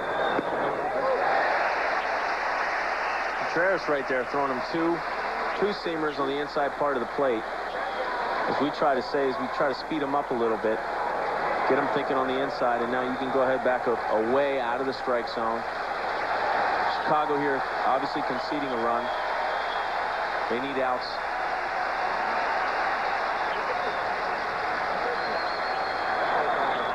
Away, and that one bounces to the screen, and scoring is Nixon. Over to third, Varitek. Well, they got 910 runs during the regular season, and a lot of them came not that way, but they'll take it. Boston on the board. Well, 0-2 pitch here, out of the strike zone. Almost impossible to block. You really have to shift. You could just throw your glove at it and hope it sticks, but there's nothing really you can do on that pitch here. A little single, a bunt single, error, wild pitch, Boston on the board. Stop foul. 20 wild pitches, Contreras, this year. He and Freddie Garcia tied for the most in the league. Well, just like what Mike said, there's nothing that a catcher could have done there. And the White Sox have been so good defensively all year. You know, a bunt single, they kick it, you put runners on base, you put pressure on the opposing team, and a couple of runs it looks like they're going to get already just on gifts. Ball hit well to right field. Jermaine Dye not going to get it. Varitek scores. Millar went a long way the opposite way, and he's in with a double. 6-2. After taking Mike those first two fastballs in, it's almost like Millar had a game plan all along. He's going to look for something away. He got something soft. He gets a little slider there. Brzezinski and Contreras not with the confidence to go with the fork ball. That was a great at-bat by Kevin Millar. No, you're right. He did not, he didn't sell out there. He had a plan, stayed with it. He said, I'm looking for soft, something away. Threw him two firm fastballs in the inside part of the plate, and he still was not afraid to hit with two strikes. Really, exactly. That was the first guy that we've really seen like that. He didn't go away from his game plan when he fell behind. Interesting, the skipper out, not the pitching coach. Ozzie Guillen out to the mound to talk with Contreras. Of course, might have a better chance of actually talking, although Contreras is okay with English, but, you know, Ozzie's Spanish probably better than Contreras' English with Tom Cooper, the pitching coach. That's just a guess. I think you're correct. Bill Miller up. Millar at second. 2 runs home. The Red Sox have actually out-hit Chicago 7-5, but they trail at 6-2. Still no outs in this inning. Chicago needs some outs right here. So you could find yourself on the end of a very crooked number.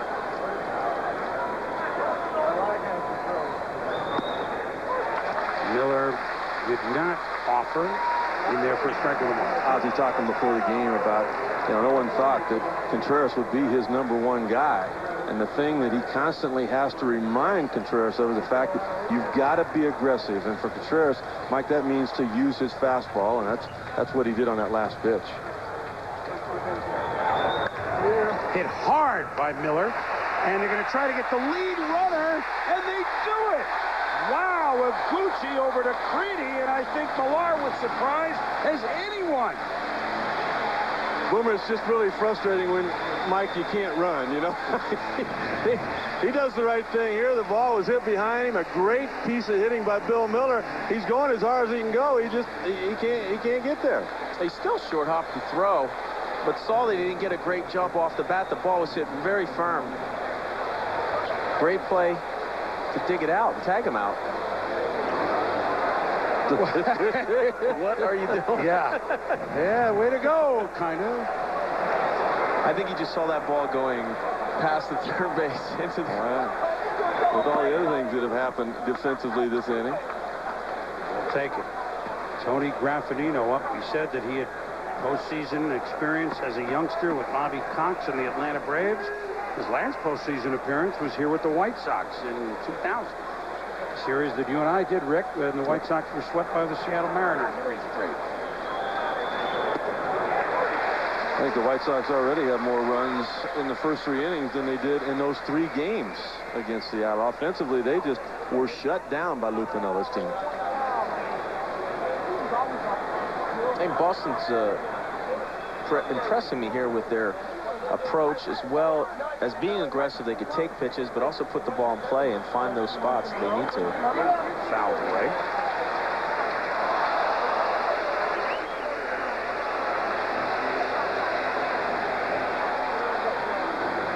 Two runs home, a potential run cut down at the third. There's the Matt Clement.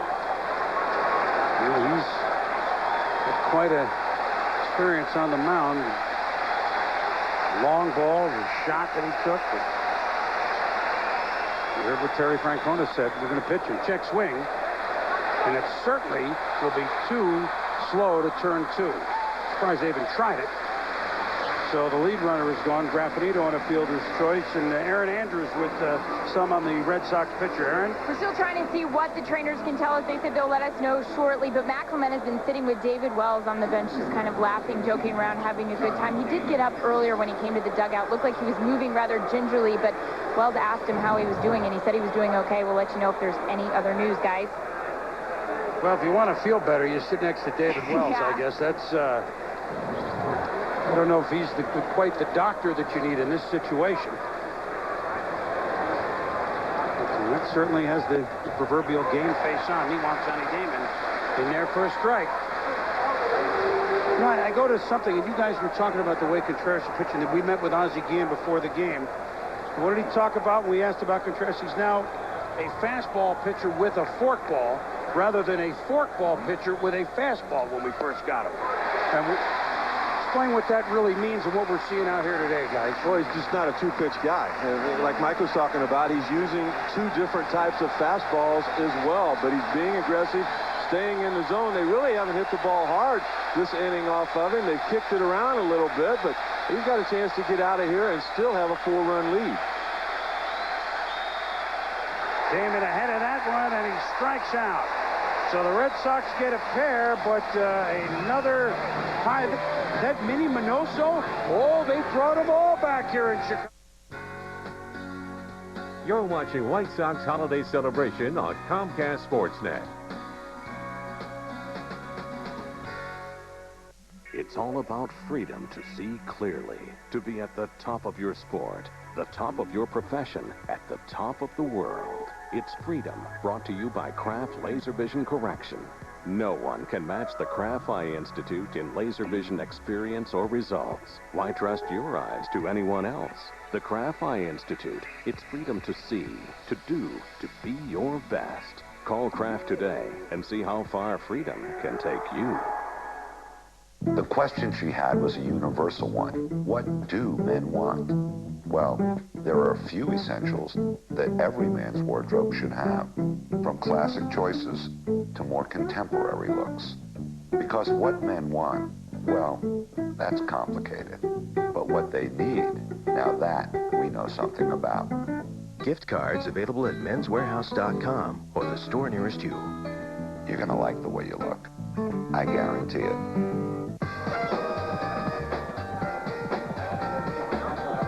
Great party. Yeah.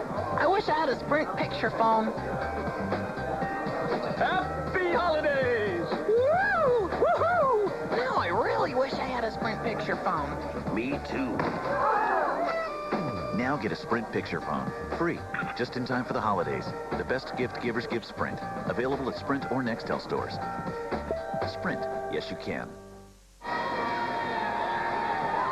It's been a party thus far in Chicago. The Red Sox have pecked away with a couple of runs. But now here's the hitting star for the White Sox, the catcher, A.J. Pierzynski, who in the first inning hit a 3-run homer to the left center field seats. Opposite way, with 2 out, took a 2-0 game, made it 5-0 against Matt Clement. Well, if he's going to bunt, it's not a bad stunt. Ignite another rally. Well, that doesn't look like a bunt to us. He rattles it down the right field line. Trot Nixon over with it. Pierzynski into second. Homer now double for the catcher.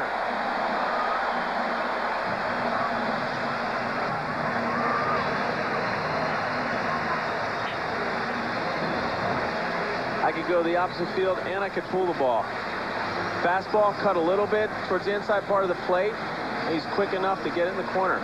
It was almost, Mike, like he went up there on the first pitch, just kind of looking at the way they were going to approach him. Yeah. He saw the first pitcher cut her in. He said, all right, that's what you want to do. I'll look for that pitch and try to hit it. Yeah, he is locked in right now. Yes, he is. Yes, he is. When you can pull the ball and you hit the ball the other way. Now here's the third baseman for the Chicago White Sox, and he talked to him before the game. Joe, 6 feet from the edge, Creedy. He said both the band and he appreciate the nickname. Trying to be modern here, Mike, and I'm trying to keep up. Much more important than that, ball squirts away from Veritek. He missed a couple of games, did Creedy, this last week, but with good reason. His wife gave birth to their second daughter. They live out on a farm in Missouri. He went home to be with her, and got 2 young girls under the age of 2. He said, you're a real dad now, and he was all smiles talking about it, and now he gets to come back, and the team, he lost sleep for a couple days, but they haven't lost since he's come back. So good luck all the way around for the Creedy family. Congratulations. Hopefully his wife didn't put him on diaper patrol. We'll be on it soon enough. Lofts it to right. Tagging is Przinski bluffs. Nixon with a strong arm. I think it all goes back, Boomer, the problems Matt Clement has had today with, the very first hitter. After he hit Podsednik with that cut fastball there, he was just all over the place. He tried to get quick to home plate to keep Podsednik from stealing second base. He eventually stole third, and then Matt Clement just never able to settle in. I mean, Mike, you look at the glove of Jason Veritek, and it's constantly moving. Yeah. It's almost like he's catching a knuckleballer at Wakefield. That's Chad Bradford, a knuckle scraper from the right-hand side, a submariner. They've got one from each side. Bradford, the righty, Mike Myers, the lefty. Juan Uribe looks at a breaking ball in there for a strike. You got to admire the toughness, though, of Clement. What happened to him earlier in the year down in Tampa, a lot of people don't even come back from that. They're never the same. And then he gets drilled here earlier in the game, and then still refuses to come out. But he's still struggling to command that fastball. They having trouble. And as Terry said, it's staying with him, keeping him in the game, trying to get some positive an outing from him that he can be at least go into the clubhouse with a little bit of positive energy there. Well, when you look at how these teams were set up, 6 extra guys for the Boston Red Sox, which means you're going to have 1 less pitcher. Only 5 extra guys for the Chicago White Sox. Their bullpen's a lot deeper, but when you look at the rotation of Boston, the last thing you would expect is that you're going to need extra help in the bullpen.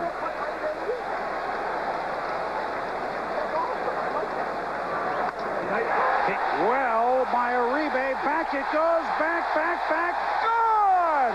Another White Sox home run.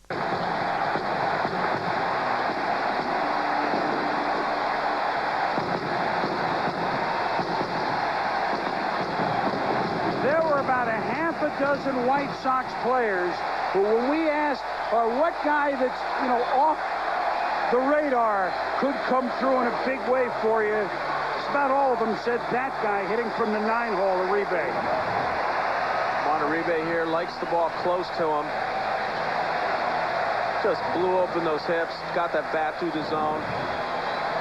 Once again, though, Veritek wanting the fastball up and then off the plate, and Clement not able to get it there. And activity in the Boston bullpen right now, you don't know how much longer Terry Francona is going to stick with his starter.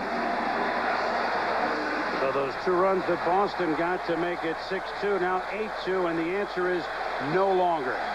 Here comes Francona, and a rough outing for a very game pitcher in Matt Clement. But he gave up a 3-run, a 2-run, and a solo home run. And the White Sox have the hitting shoes on. Clement is gone here in the 4th. So was that ball hit by Uribe. 8-2. Congratulations to the world champion White Sox from your Chicagoland and Northwest Indiana Chevy dealers.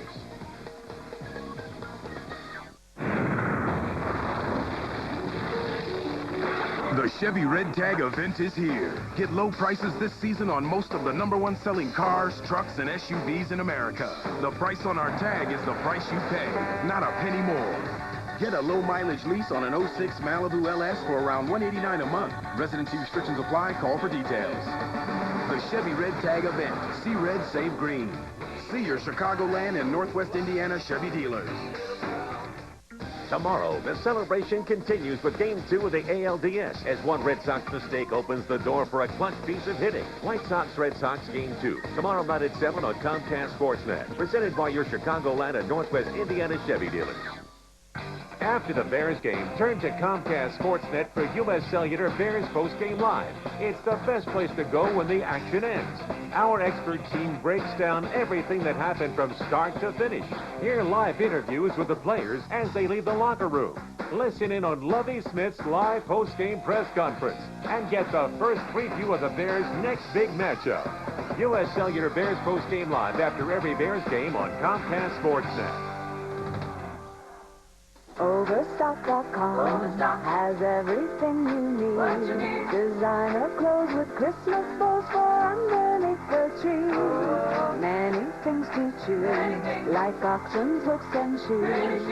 Diamond rings and lots of things that everyone can use. Oh, oh, oh, the big, big O, Overstock.com.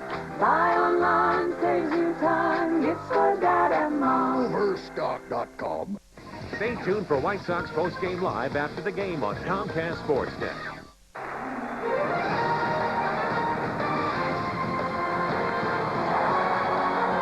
Knocked around by Brzezinski, by Konerko, by Uribe, and Matt Clement is gone here in the fourth. And any pitcher would like to tie a record set by Roger Clemens.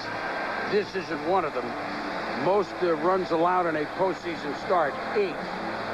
Roger in one of his starts in 1986 against the Angels. So, Matt Clement, there'll be better days, and if it goes 5, he'll probably be out there. You know, and Boomer, not his first postseason experience, though. He was in the playoffs back in 03 with the Cubs. He lost in a divisional series. In that game, he was just wild. He walked a lot of people, but he came back and he beat the Florida Marlins in the league championship series. To me, the ironic part, he gave up all those runs, and Mike, like you said during the break, he didn't walk anybody.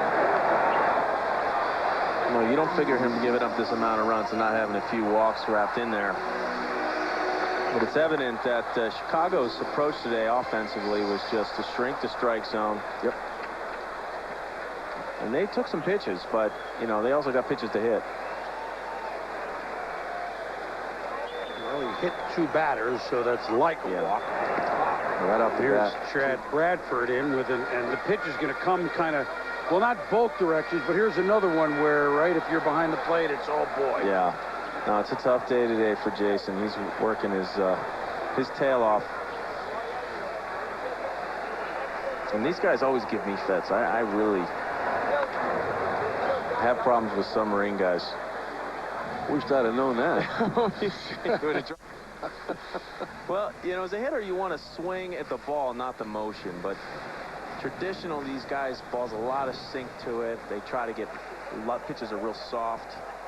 And you'll see the body come across, and you flinch at it a little bit and get out of your game as a hitter. Bradford gloves it. And Sednick retired. 2 outs here in the White Sox fourth. Here's a look. That's what I was saying. Watch this release point. It's almost like softball. Sednick pulls off that pitch, hits it off the end of the bat. Reminds me of some of the great closers, the Dan Quisenberrys, the Kent Tekulves, guys down in that angle, just so deceptive. And of course, easier said than done. Everyone's swing at the ball, not the motion. When you have someone 6'2", 6'3", jumping at you from the mound, and the ball's just disappearing, almost deceptively coming out of his uniform somewhere. Boston can do that from both sides of the mound. Yep. Mike Myers down there. A lot of scraped knuckles that the trainer has to deal with, doesn't he? Bradford came over in the middle of the season in a trade with Oakland for Jay Payton. Gucci. 0 for 2, but a strong throw to third behind Millar that, you know, in an 8-2 game at this moment, you can overlook it. But gambled and won. Killed some momentum for Boston.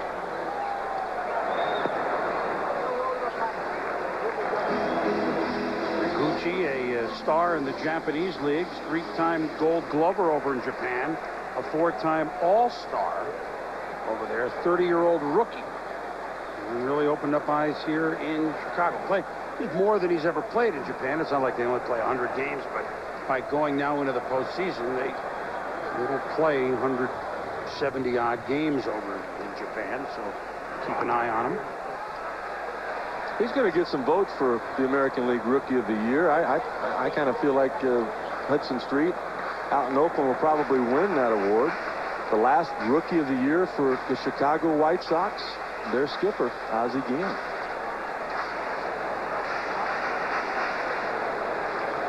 Still young. You know, if he could just relax a little bit, Ozzie. He's still have young. a little fun. Don't be so stoic. Old school. It's interesting who you learn from. And Gucci learned that Bradford's going to strike him out. So Bradford comes in and quells the rally, but 2 more home for the White Sox. 8-2. We make a difference by not seeing a difference. Develop skills and explore talent. Bring together family, friends, and the community. Learn at your own pace. Share our hopes and our dreams. At Gigi's Playhouse, we celebrate the life, the love, and the talents of individuals with Down syndrome. With your financial support, we can develop new programs and educate our communities on how incredible Down syndrome can be. This is our house, Gigi's Playhouse. Call or visit us online.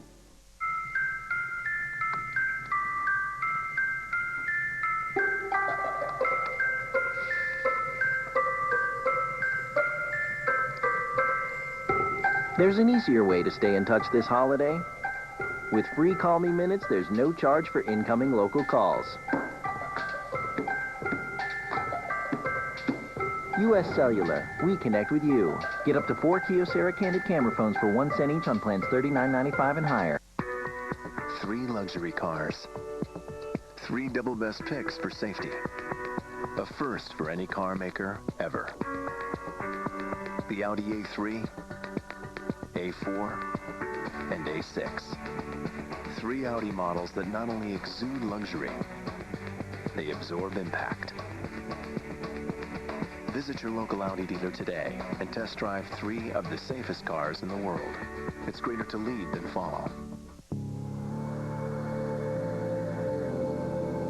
Of all the safety innovations that are built into a BMW X3, the most remarkable is BMW Performance.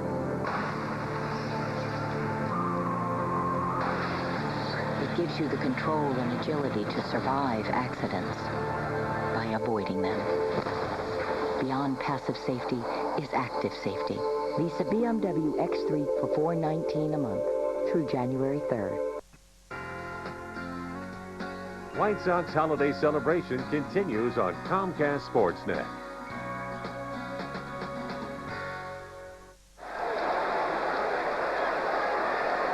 Back in Chicago, Jose Contreras with an 8-2 lead for the White Sox as we hit the top of the 5th. 2-3-4 for Boston. Edgar Renteria, Big Papi David Ortiz, and Manny Ramirez. An uphill climb, to say the least, at this point.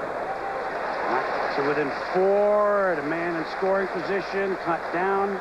Then Uribe's home run now regains the 6-run lead for Chicago. Meanwhile, Jose Contreras. Lifetime has struggled against Boston, but I don't know that he had 8 runs to work with through 4 innings that often either. He's just a completely different guy than the guy that struggled in the past. He's so much more aggressive with that fastball in the strike zone, and then when he gets ahead, he gets 2 strikes, he starts thinking about that strikeout. And Mike, with that forkball he's got, with the good slider, he's got a lot of ways to go about getting it. And as Ozzie Guillen was saying before about him establishing his fastball to make his forkball better. Because sometimes there's a tendency you want to take the path of least resistance, and it really is work to establish 2-3 quality pitches. Renteria hits it sharply, but Gucci over to Konerko, 1 down in the Boston 5th. I'm really impressed with the amount of two-seam fastballs he's throwing. You mentioned earlier, Mike, he was a guy that was afraid of contact. And the two-seam fastball to me has always been like a surrender pitch. I'm not surrendering the fact that you're going to get a hit, but I'm surrendering this at bat. I'm not throwing you another pitch. I'm going to throw a sinker, and if I get that late movement to it, you're going to hit it on the ground somewhere, and the at bat will be over with. I can get deep into the game. So now here with nobody on, here's the even more exaggerated shift. With a runner on before, we saw the shortstop Uribe right behind second, but now Uribe's on the outfield grass. So is the second baseman Iguchi. Konerko almost on the grass. And we saw David Ortiz lay a bunt down at a game that we did on Wednesday down the left field, try to hit it down the line. If he could bunt at all, look at that gap between shortstop where the third baseman is now. I mean, look at that. Drive a truck through there. I mean, Creedy's past the shortstop position.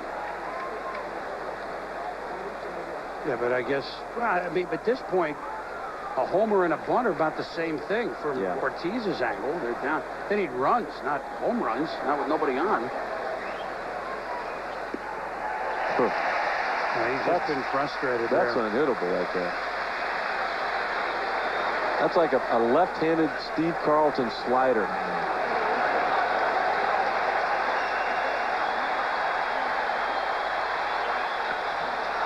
You know, we did a game early June in which Contreras pitched against the Angels, and he's working faster even than then. I mean, I'm not only going back when he first came up with anybody on base, he was slow, wasn't he, with the Yanks, but he's working quicker even in the last couple months. We saw him last in person. And that's a strategy by pitchers. I mean, don't let the hitter get comfortable. Vary your movements, vary your timing. Quick pitching, I mean, we make a joke about it in the dugout. We watch this guy quick pitch you. Don't let him, you know, set the tone, set the pace, step out on him. And that confidence factor. I mean, if you're Ortiz and you look out the mound and there he is standing there ready to throw another pitch, waiting on you to get in, it just builds a little tension in the hitter as well. You don't allow him to relax and drop that bat. Good eye there. 3-2. The guy you saw very quickly, Mark Burley, speaking of pitching quickly, we'll see him tomorrow. That will be quick. I mean, you know, him and David Wells, that'll be... The other guy's going to say he's not bad either. You know, Boomer's going to get it and throw it. He's not going to walk it. That's going to be... We're not going to waste a lot of time there. To right center, but positioned perfectly is Aaron Rowan, and Ortiz is out. He's 1 for 3. Mike, there's a tremendous amount of energy in this crowd here today. I mean, Boomer, they had it going from the very beginning. They got here early. And tell you what, if they didn't get here early, they missed the fireworks in the first inning. Very intense. I might think this organization's like at a crossroads. I mean, they want to go forward. They want to prove that they're a winning organization. Had some great teams in the 90s. Ken Williams, the general manager, really made a trade that Sednick for Carlos Lee that changed in some ways the way they play ball. I mean, them to say that we said they've hit 3 homers today. They have more homers than Boston. It's not that they don't hit long ball, but that was a runner for a big time hitter, and that kind of changed the face of them a little bit. Well, you live by the sword, you die by the sword. I mean, if your team is built around the 3-run home run, it's just, you're one-dimensional. You want to add a little speed. You want to be able to bunt. You want to show the defense different looks. Speed never goes into a slump. If you can work a walk and get that guy on base, you can manufacture a run. You want balance. You want balance on your offense. Ramirez to short. Uribe rockets it over to Konerko, and a 1-2-3 inning for Contreras against the heart of the Red Sox order. 8-2 Chicago. When it comes to football, no one knows the red zone like Joe Montana. Joe Montana here with RZ Trainer, an exciting new training tool guaranteed to bring you to the top of your game fast. Introducing RZ Trainer, a revolutionary new passing and catching trainer that immediately improves your football handling skills. Attach the adjustable belt to your waist and set the length on the rebounding cord. RZ Trainer's rebounding cord brings the ball right back every time. Improve your passing, receiving, hand-eye coordination, defensive ball handling skills, reflexes, and confidence. When I was a kid, the only training tool I had was a tire swing. I wanted to work on passing, but instead I just wound up chasing the football.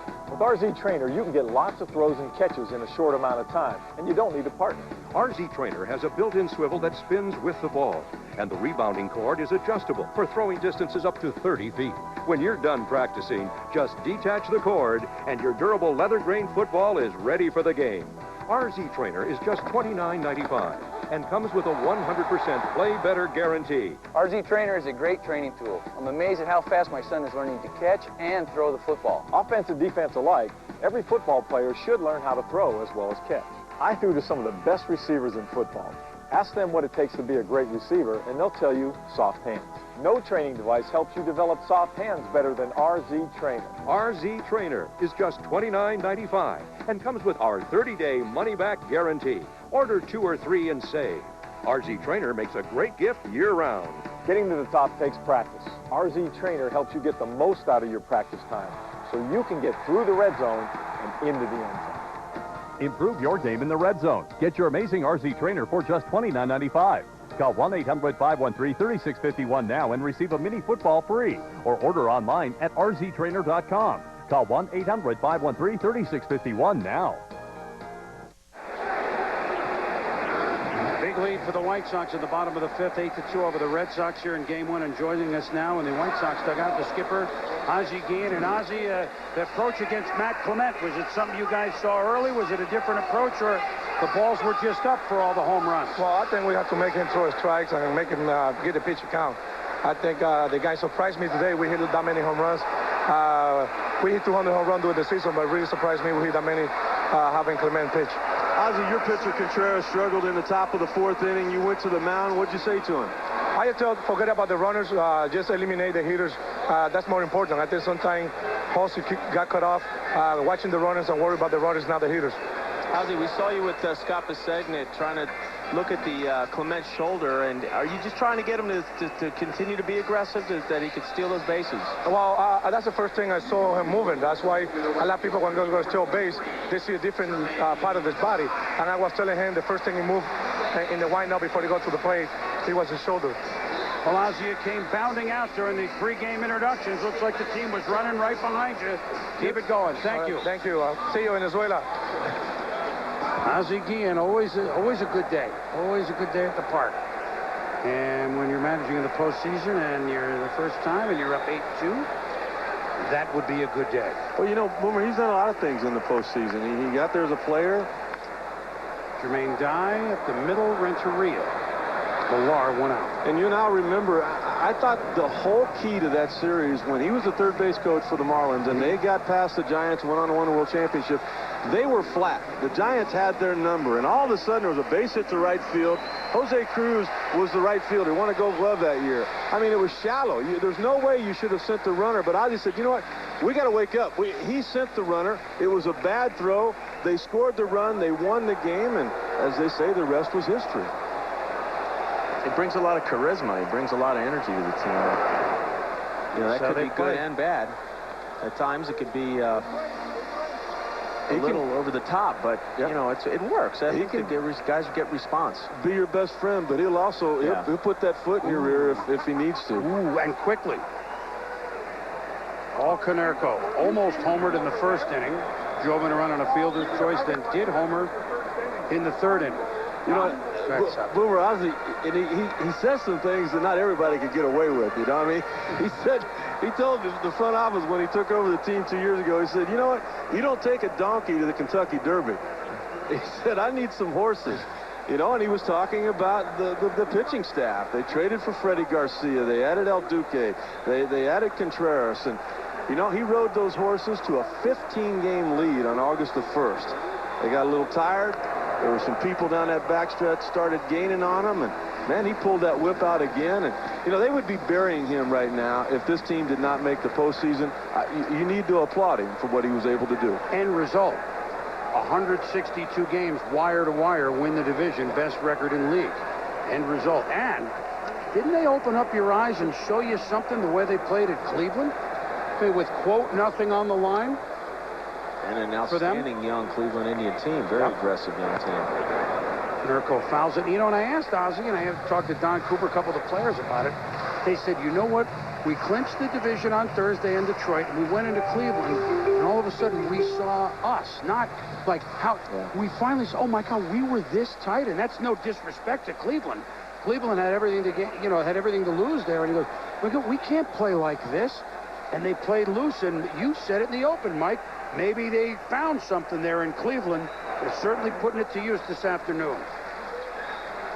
I mean, I think every team has a turning point in their season, and every team has a certain moment, or someone said something, or someone gets a big hit, and it just gets you going. It kickstarts your team. Mike, I think right now the big moment in this game was when Ozzie put on the sacrifice bunt in the first inning.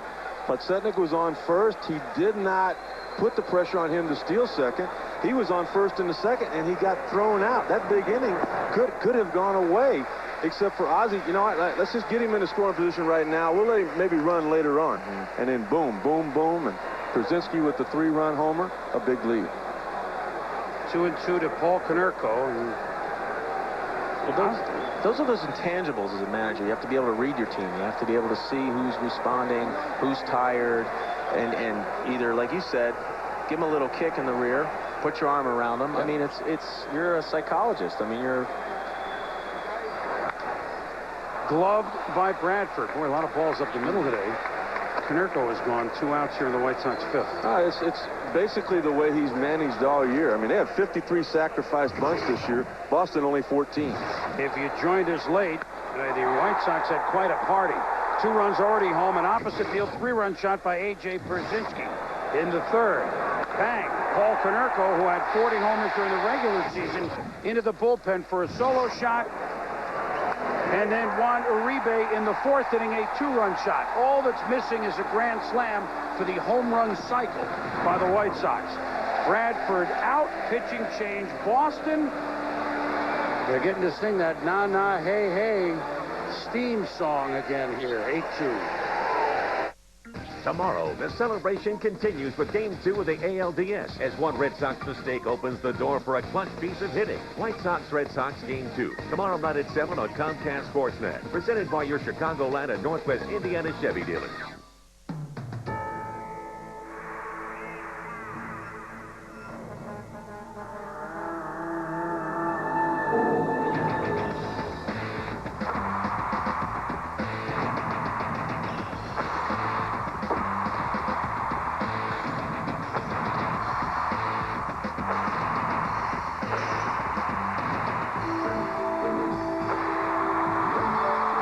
Gotta be there.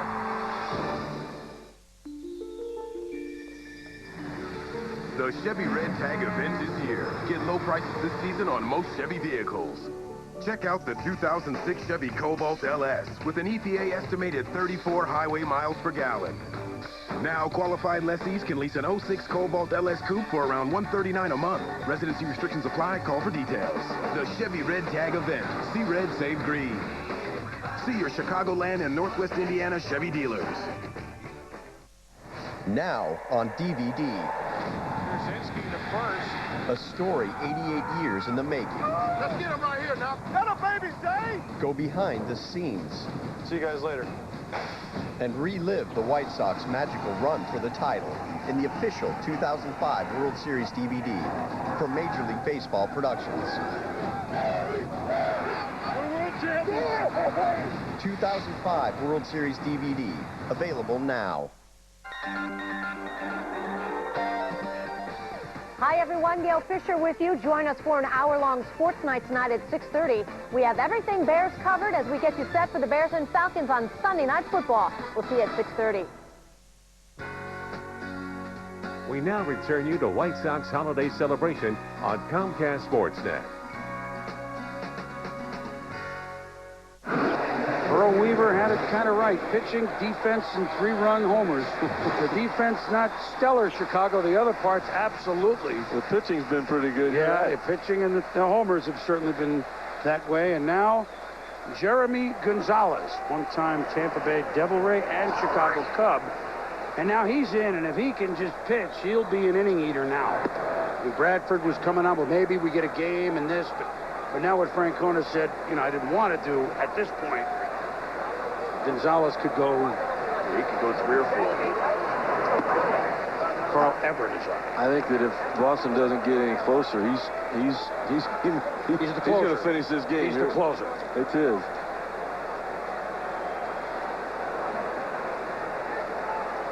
In a real high scoring game, we call him the Lamb. He is the Lamb. Everett pops it. Varitek in fair ground, turning every which way but loose, makes the play. Gonzalez gets the out. And the White Sox are gone in the 5th. Heading to the 6th, fans of all ages enjoying here the 8-2 White Sox lead.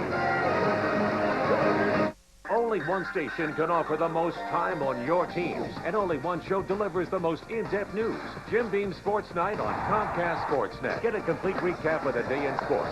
Obviously, we've got you covered from every angle. With highlights. Tyson! Yes! Interviews. For 82 straight games, we're going to be a tough team to play against. And more time on the big stories. Jim Beam Sports Night, nightly at 10 and midnight on Comcast Sportsnet. We are Chicago Sports. Lots has changed over 4 generations, but one thing that's remained the same is the great taste of Rosati's Pizza. For 40 years, the Rosati family's secret recipes have kept people coming back for more. Authentic pizzas are made by hand, always with the freshest homemade sauce and ingredients. Deep dish, thin crust, there's something for everyone. Or dive into the cheap, delicious Italian beef with melted mozzarella. Rosati's Pizza, a tradition of quality for 4 generations. Check your local Yellow Pages to find the Rosati's Pizza location nearest you.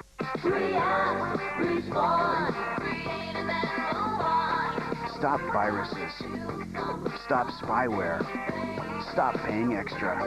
Because Comcast high-speed internet service includes McAfee pop-up blocker, antivirus, and parental controls, free. Comcast and McAfee. All you need to protect your privacy and your family. Call 1-888-COMCAST today. Need transportation? Need financing? We finance. Stop by Union Auto Sales at 8700 South Chicago Avenue in Chicago or call 773-221-7952 today. Choose from over 250 cars and vans. Good credit or bad credit, no problem. We finance. Union Auto Sales at 8700 South Chicago Avenue accepts all credit applications, regardless of your past credit. Fast approval. Stop by Union Auto Sales, 8700 South Chicago Avenue or call 1-773-221-7952 today. We finance. Jose Contreras pitching to start the 6th inning. And one guy that's been on a couple times against him, Trot Nixon, offers at the first pitch, and they've retired Trot for the first time this afternoon. So we've already had this afternoon the Cardinals beating the Padres 8-5. We have the White Sox leading here 8-2 in the 6th. Tonight our friends at Fox, the Yankees and the Angels game 1 out west at 8 Eastern. And tomorrow here on ESPN we've got them all. The Astros and Braves, and how about that opener? Astros Braves at 4 o'clock Eastern, followed by our game here at 7 o'clock Eastern, 6 o'clock Central. Boomer Wells going against Mark Burley, and then we'll have the Angels and the Yankees at night for the second game. So 4, 7, and 10 Eastern, mañana here on ESPN. We have a night game tomorrow. Yes, we do. It's a 6 o'clock, a semi, and it's going to be about the last 6 hours of summer weather here. Front coming through right around. It's going to be dicey, but oh what? Bad weather? You think David Wells cares about that? If it gets cold, Rick's going to take me shopping. Thought I was going to have to do that today. You couldn't get your luggage. Varitek pops to second. They're 2 out. Boomer, this is impressive right now, Contreras out there. He is just pounding that 2-seam fastball in the strike zone. I mean, guys popping up, grounding out on that first pitch. You talked about his numbers. He's won his last 8 starts, a ERA of 2. How about in his last 3 starts that he has won? He has pitched 25 innings. I mean, that's a horse. Yeah, look at his disposition on the mound. I mean, he's still aggressive. It's easy sometimes when you get a big lead to not to continue to concentrate. That's just what Ozzie told him when he went out to the mound, you know. Exactly. Forget about the base runner. Focus on the hitter. He's driving every pitch right through the strike zone here. Millar down the line. Fair ball. Creedy up. Konerko with the scoop. 3 up, 3 down for Contreras again. You're watching White Sox Holiday Celebration on Comcast Sportsnet.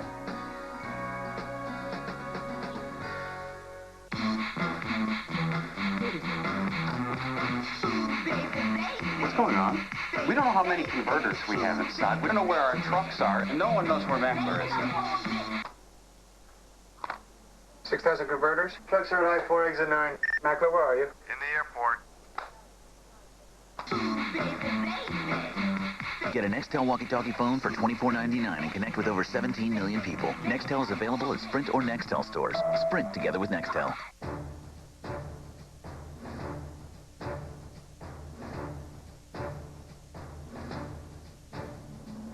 For the very first time, Major League superstars will have the opportunity to represent their flags. 16 teams competing for pride, glory, and the right to be called the best. They'll be there for their countries. Will you be there for yours? The World Baseball Classic. Baseball spoken here. Push me, and then just touch me, till I can get my satisfaction.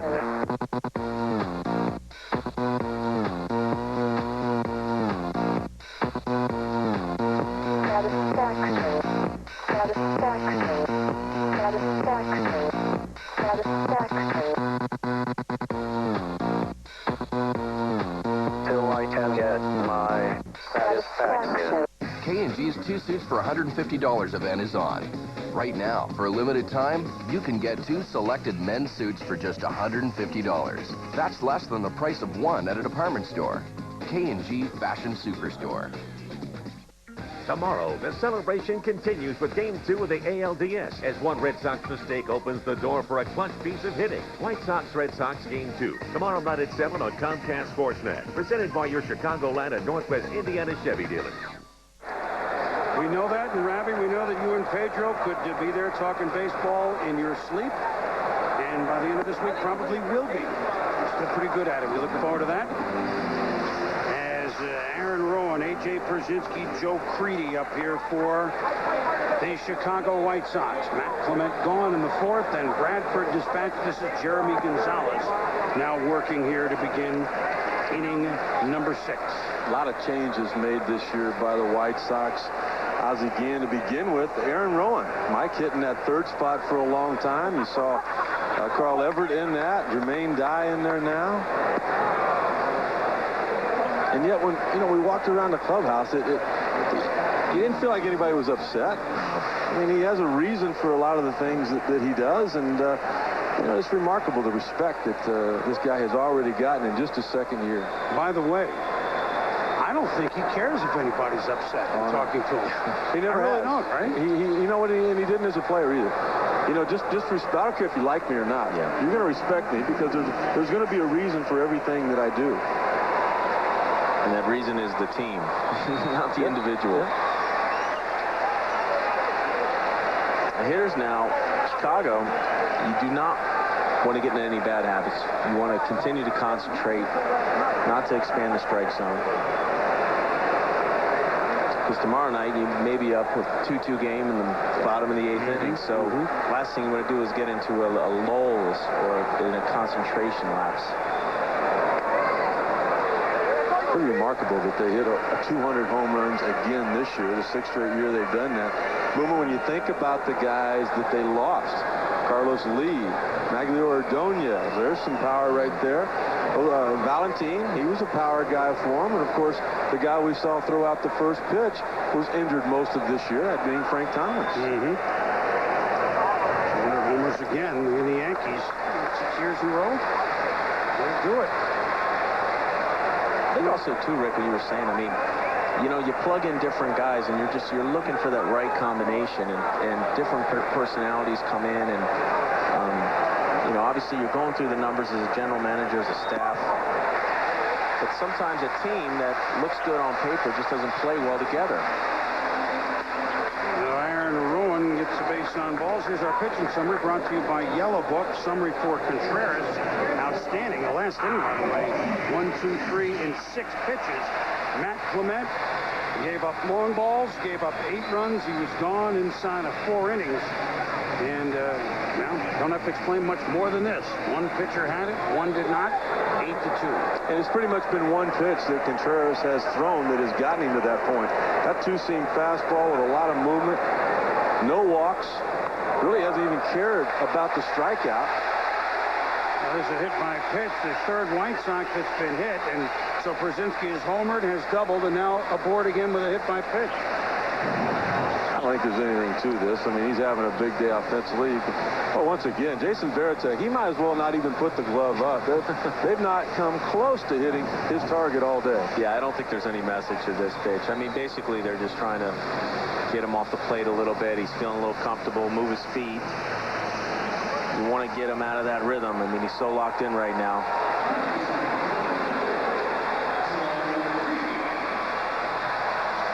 So now 2 on for Joe Creedy. I think, it's hard to look at 162 games, and you don't look back at it till their season's over. But when Cleveland came in here a week and a half ago, hotter than anything, they took 2 of 3 from the White Sox. But the game the White Sox won, on a homer on a walk-off home run by Creedy, same game that Uribe made a huge play in the hole. That game, I mean, at the time, Cleveland was still coming. They took 2 of 3, but it just might have stored enough acorns for the winter, if you follow me, and headed off the Indians. It didn't look like it at the time, but you look back, Creedy may have had the biggest swing. Uribe had to play at the glove. And as we said earlier, I mean, those are certain things that when you're going through a tough stretch and the team is struggling and it's kind of like you're always looking at someone else. What can you do? What can you do? I mean, because it is, nerves start to get a little prominent there, and you need someone to take the pressure off with a big hit, big play, allow the team to relax and get into that flow again, which got them to that point. I think it's been so easy, too, Mike, for this White Sox team to relax all year because they pitched so well. That starting rotation, they were 6 deep this year with young Brandon McCarthy. This kid's, I mean, 22 years of age, not even on their roster right now. Not this week. Not this week. In the future, if they go on. If they go on, exactly. Might even start a game in the league championship series if they get there. Well, they had Burley, who was, and Garland were automatic, and now we've seen Contreras. The second half is automatic. You know, Mike, better. Both you guys know what that's like. No long losing streaks, right? It is. It's got to be fun, Mike, as a catcher, to put the glove up and know that the ball's going to be in that area. It's absolutely. And as a ball club, knowing, okay, we're winning tonight. Creedy reaches out for this one. Going back is Graffinino on the grass. Makes the play. Both runners back to the bases. They just didn't pitch well during that 3-week period where they started to fade a little bit. It's kind of funny, the starting pitch, they admitted it. John Garland with a career high in wins this year. With Burley, he's, nobody's thrown more innings than he has, but they hit that little spell like everybody does during the course of the year, but to their credit, they picked it back up. Juan Uribe homered his last time up. Shortstop from the Dominican Republic.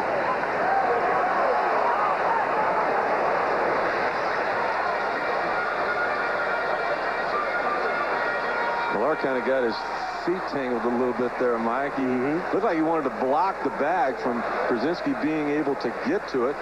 The throw was there, but he kind of tumbled in front of it, leaving the back corner open. Now, Kevin's had some interesting flops this year.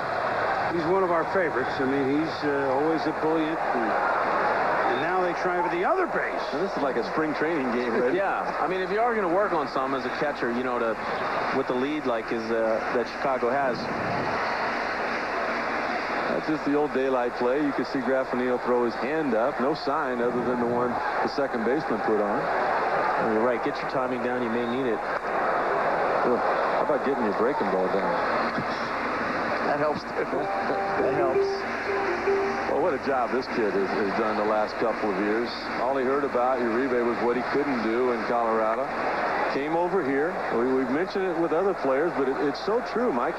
He's comfortable here. And Joey Cora has helped him. I mean, having Ozzie Guillen as your manager, being a young shortstop, that can't hurt anything. Gonzalez up top. Well, and then as well, there's a certain amount of chemistry, for lack of a better word, in a lineup. And some guys are more scientific, take-pitch type of hitters, and some guys are cut-and-slash guys, and you want those guys on with guys on base. Because you know the pitcher, the pressure's on him. He's got to throw strikes. He's going to be around the strike zone, and these guys are going to make contact. Try it again at second. Like you said, Mike, that pressure thing. When you hit a guy ninth offensively, there is no pressure. Yeah. You know, you're a free swinger. Go up there, you know, try to get the ball down, try to swing at a strike. But, man, you'll take 16 homers and 71 RBIs out of your ninth guy. That's pure gravy. Icing. You're always thinking of food, aren't you? Icing, I don't know. gravy. Lamb. Yeah. You got me. You got me. All your Uribe's thinking about right now is swinging the bat, man. This is, you hit a home run, your last at bat, you get that momentum going right now, and I think it's so important, like what Mike said, Boomer, for them not to change their approach right now. Still go up there, still put pressure on Boston. Yeah. Ripped in the hole, base hit. Rowan's going to be waved home by Joey Cora. Ramirez's throw, not in time. 9-2 Chicago.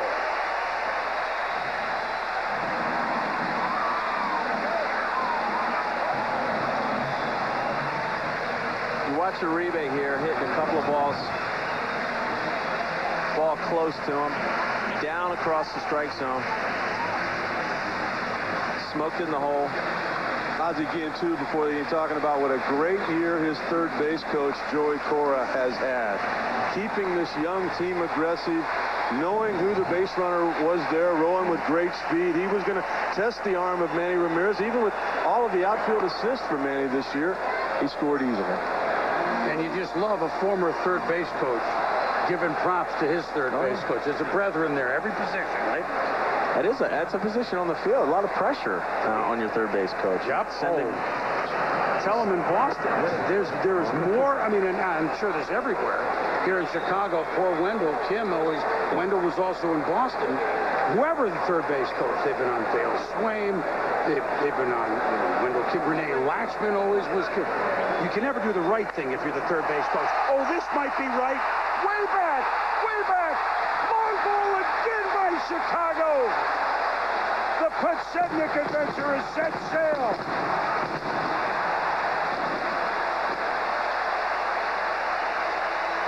Oh, boy.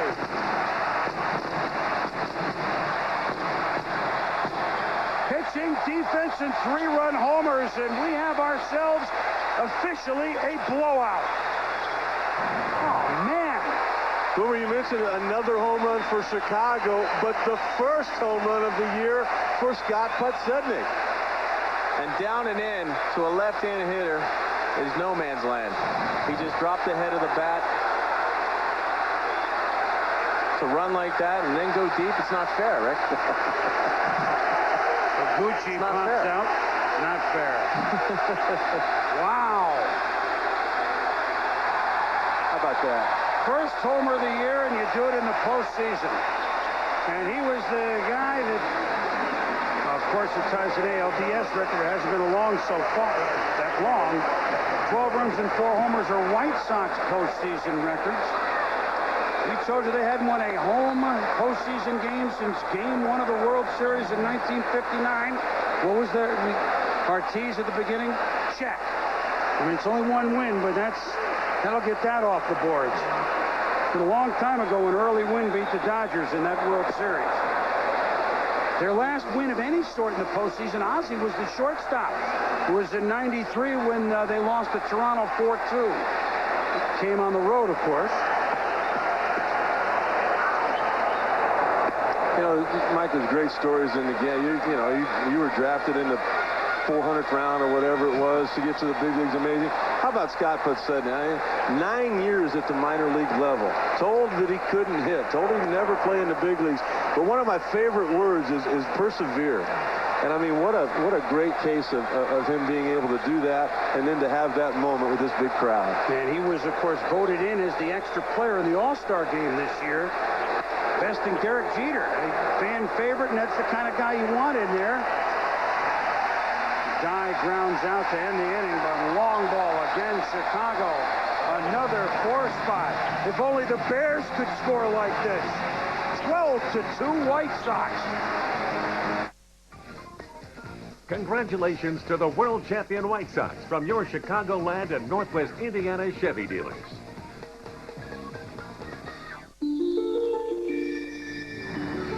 The Chevy Red Tag event is here. Get low prices this season on most Chevy vehicles. Check out the 2006 Chevy Impala LS with an EPA estimated 31 highway miles per gallon. Get a low mileage lease on an 06 Impala 1LT for $229 a month. Residency restrictions apply. Call for details. The Chevy Red Tag event. See red, save green. See your Chicagoland and Northwest Indiana Chevy dealers. Diamonds, rare and romantic. The Jewelry Exchange imports diamonds direct with the largest selection and lowest price guaranteed. Our diamonds are shown loose. Select your mounting from our latest styles. Your diamond is set while you watch. We have diamonds for any budget. 1-carat solitaires for $5.99. 1-carat ISI diamonds for $2,900. And exotic D flawless and large fancies at low prices. Only the Jewelry Exchange gives you both a low price and a double value guarantee. Buy factory direct and save. The Jewelry Exchange in Villa Park. Follow the incredible journey of the Chicago White Sox as they battled their way through the 2005 season to become World Series champions. Sox Pride, the story of the 2005 World Champion Chicago White Sox. Available now wherever DVDs are sold. Enjoy the ultimate viewing experience this season by watching Bulls basketball on Comcast Sportsnet HD. We bring you every home game in crystal clear high definition. See pictures so sharp and hear sound so crisp you'll think you're sitting courtside. Bulls home telecast and high definition are brought to you by Sony and Sears. Change the way you experience television with Sony's high definition TV. Available at your local Sears. To find out what channel number Comcast Sportsnet HD is in your location, log on to ComcastSportsnet.com. Stay tuned for White Sox post-game live after the game on Comcast Sportsnet. It is officially party on in Chicago. Summer-like temperatures. The White Sox haven't won a home playoff game since the late 50s. They're up 12-2 on the defending champion Red Sox. But I will say this, as Bill Miller steps in against Jose Contreras and pops this up, Przinski sheds it just out of sight. Boston with not back completely to wall, but backed up in a little trouble. I think we've seen them respond before. As lately as this weekend. As lately as Thursday, that win they had against Toronto. As lately as this weekend against the Yankees Sunday. We don't have to go back to last year. Everybody knows that situation. They wouldn't, when they swept the Cardinals last year in the World Series, it was so un-Boston. I mean, if you can accomplish something, you got to do it with action. Drama. Right? Drama. So there, you heard what Terry said. If the White Sox are going to score, they're saying, well, they might as well let them score them all now. Of course, there's no assurance that it'll stop. But to me, though, Boomer, the big difference in Boston this year as opposed to last year, I just look at the divisional series a year ago. Kurt Schilling, a 21-game winner. Pedro, and then Derek Lowe came up big for him in that sweep. Their starting pitching is not near as good or as healthy as it was last year. Correct. How about the heroes' welcome to Podsednik, who they love here in Chicago, out of left field? Well, they know how important he has been to this ball club. They know what he has done on the base paths. We know about the stolen bases. But, Mike, right along with that, you catching all those years would get a good look at. This is a great defensive outfield. Absolutely. Raffanino grounds out to Uribe. They cover a lot of turf out there. 9 straight outs by Contreras to add on to the 12 runs that they've piled on. This has been a party for them. Well, I love what he's doing here now, though. I mean, he's making it fun for them offensively, Mike, because he's out there, he's throwing strikes, they're catching the ball, and the next thing you know, they're hitting again. Exactly. Get us back in the dugout. Get us back hitting. Throw strikes. As a catcher, you just keep firing that one down there? Whatever's working, exactly. Oh, when you get a team hot offensively and they're swinging the bats like Chicago is today, you want to just keep them hitting. But I was saying, too, what you were saying, Rick, about Podsednik. I mean, somewhere along the line, I think you probably list someone He asked for advice. He listened to someone. I mean, there's always people in your career that make an impact upon you, and I'm curious to know is if someone got him and said, hey, look, you got to get on base. By walk or by hit. Contreras just mowing him down. 1, 2, 3 for the third straight inning. Damon gone. 7th inning stretch time here in happy Chicago. UIC Flames basketball. Wow, what a great pass. And Carl White, a little showtime. He got the ball there and he's back and don't rebound. Nice ball fake. Thank you, Mr. Stefanov. That's a really nice. UIC Flames basketball. New heroes, same fight. For tickets, call 312-413-UIC1.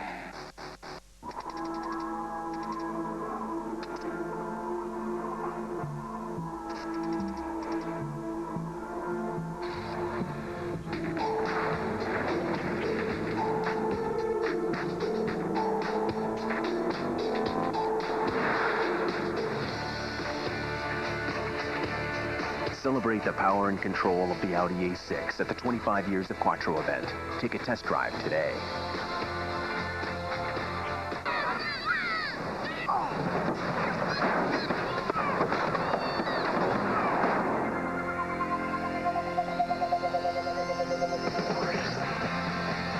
BMW's xDrive all-wheel drive system reacts in milliseconds for maximum traction, no matter what the road throws at you.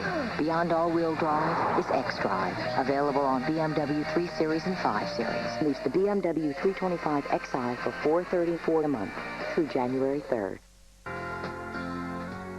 White Sox holiday celebration continues on Comcast Sportsnet. It's a 12-pack for the White Sox as they lead the Red Sox 12-2 here at the bottom of the 7th. Aaron Andrews down below. Aaron? Thanks, Boomer. Well, Paul Konerko, one of the guys who went yard today for the Chicago White Sox. Ozzie Guillen telling me when he first came to this team, there were so many negative things that he heard about Paul Konerko. But then he showed up, he got to know him. He said he came in and day out, and he proved himself to be the complete opposite. He's known as the soul guy in this locker room, Mr. White Sox, if you will. He's one of the guys that have been here the longest. Boomer? Well, he's certainly celebrating today, Aaron. He almost homered in the first. He homered in his next at-bat in the 3rd inning. He's made a couple of nice scoops over there at first. And in a 12-2 game, there you go. He nubbed it out. But here it was in the 3rd inning. Off of Matt Clement. And breaking ball broke over the left field stands. I tell you, Boomer, I thought a great moment on Sunday was everyone in that White Sox clubhouse before the final game of the year, all they cared about was him picking up one more RBI to get to 100. It was a great moment. There was a runner on third. Jermaine Dye was up. Nobody. And Mike, Jermaine Dye did not want to swing the bat. I mean, he just did not want to swing it. He wanted to make an out. He wanted to walk or whatever. He set up the opportunity. Konerko got the hit. They bowed to each other. It was just to me, it was a great team moment. And that builds that winning attitude. It builds that, just that we. Yeah, that we attitude. That we attitude that we're all pulling on the same side of the road. Ozzie telling all of us before the game, too, Boomer. He said, you know, what would you rather have? 2 guys that hit 50 homers. I think he was kind of talking about Manny and Ortiz. Or would you rather have 5 guys that hit 20? Which is what he has. He says with the 5 guys hitting 20, you have more opportunities to score. And you know what? That's what they've done today. And you'd like to believe that everybody's not going to go cold at once unless you run into an extremely hot pitcher. And that's when you have the speed of, you know, Pasetnik to try to balance it out. A lot of answers. Well, for Boston, the last time they gave up a double digit as Carl Everett pops it. Raffanino there. Last time they gave up a double-digit effort on the scoreboard in the postseason was Game 3 of the Yankees, 19 runs to win the next 8 games. But they're down 12-2 today. Fans, join Major League Baseball in our efforts to rebuild the Gulf Coast. Support Habitat for Humanity by calling 1-800-HABITAT, logging on to MLB.com or Habitat.org. And certainly both Katrina and Rita. You don't even know where to begin with the pictures. Don't do it justice. We know it's been time since, but that aid is going to be needed for a long, long time. Someone that certainly felt very close to it, Kevin Millar is from Beaumont, Texas. That's where Rita hit the second one. His family up with him was okay, but there's lots of folks down there not as fortunate. So our best wishes to everyone down, and that rebuilding and restructuring the lives will go on for a long time. Even if you can't rush in now to help, that help can come 6, 8, 10 months from now. It'll be just as much needed. Keep them on your mind. There's a lot of great people doing a lot of good things.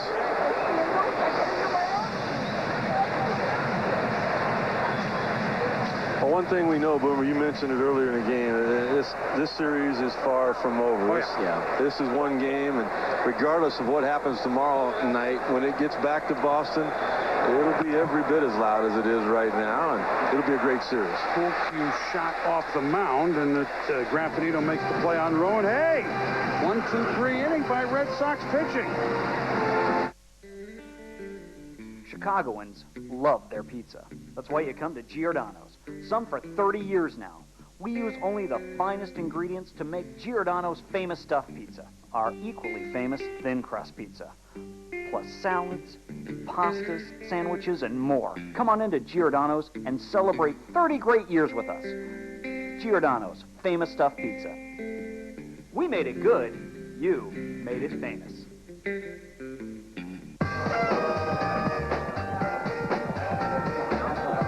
Great party.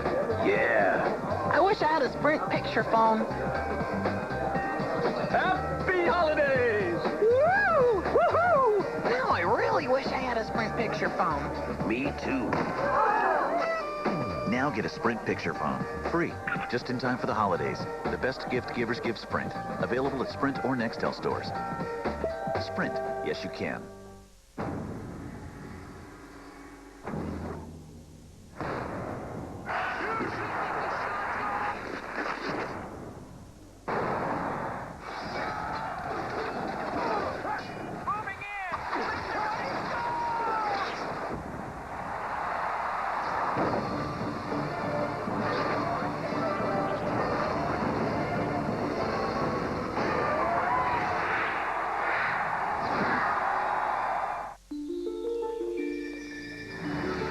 The Chevy Red Tag event is here. Get low prices this season on most Chevy vehicles.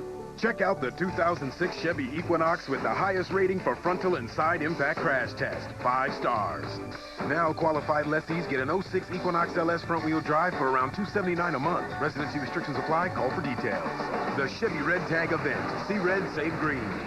See your Chicagoland and Northwest Indiana Chevy dealer. 12-2, the White Sox lead the defending world champion Boston Red Sox here in the top of the 8th inning. Jose Contreras has been nothing short of brilliant, and you know his story. Highly bid on between the Red Sox and Yankees after the 2002 season when he defected on October 25th, 2002, defected from Cuba, pitching for the Cuban national team during the America Series in Mexico.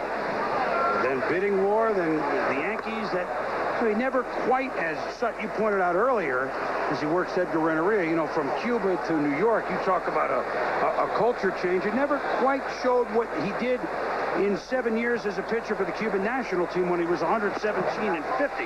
Then came the trade on the last day before the trading deadline a year ago. July 31st, Ken Williams getting him from the Yankees for Esteban Loaiza, who had some success with New York a little, and they were hoping that the change of geography is... He makes a catch on Renteria. Man, they got it all working. They've had that defense working all year, Boomer. We talked about it earlier, Mike, the speed in that outfield. What difference does it make if you hit a double or if you take a double away from the opposition? Jermaine Dye with the ability to do both. Great jump on that ball. Look at the concentration. looking at the glove, the ball into the glove. Especially 12-2, you can afford to be aggressive. You can afford to take chances, and it's just going to continue to give your team momentum. You know, for a big guy, when healthy as he is this year, he's a pretty good outfielder. A lot of assists. He's a very good player. Graceful for a big guy as well. Now they get the big shift on Big Pappy again. Kind of a excuse-me base hit off the shift to the left side of the infield, and now he goes to left side. Oh, but that one is not grabbed by Podsednik. And Big Pappy kind of got tangled up in blue and then gets in there to second. He thought that Podsednik was going to catch it. He made a right-hand turn to the dugout toward the coach's box and went, whoa, Nelly. The ball's rolling to the wall. You can't give it an error. I mean, it's an obvious ball that could have been caught, but to me, you just said it, right? Be aggressive now, right? But he kind of got caught in between. I don't think he knew what. I think to begin with, he wanted to dive, and then he realized, wait, I don't have to dive, and then he just simply missed it. It's all right. We got to say it. That was a Podsednik adventure. The Big Pappy was confused. He was listening to Maureen McGovern sing the morning after. It's 12. Hey, it's 12-2. I warned you. Open the garage. You're gonna laugh a lot. Open the garage and back out the cars, okay? Man, I was like, where are you going? That's a knock. Manny Ramirez. To finish the story on Contreras, which is well known, the trade comes at just July 31st in 04. It was okay, 5-4 last year with the White Sox. Gets up to a pretty good start this year. We've documented the way he has pitched. He has his buddy from Cuba, El Duque, along, which certainly helps. Right? They were together in New York as Manny Ramirez will foul this out of play. And today he's got his family in the crowd. He's got his wife Miriam with her. Nailene, Nelenis are in the crowd as well. What an exciting day for them. And you talk about, you know, we think we've had a bad day or tough months, or they don't know when they're going to see him. He's defect in Mexico. And as you said, with El Duque's presence on the team as well, it's just got to, you both have the same story, the same struggle, the same sort of desire to come to the United States and play Major League Baseball. So it just makes the atmosphere just more comfortable, feel more at home. You know, and Mike, right along with that, to not even be able to communicate with your wife and kids, I can't imagine. No, I can't. The stress.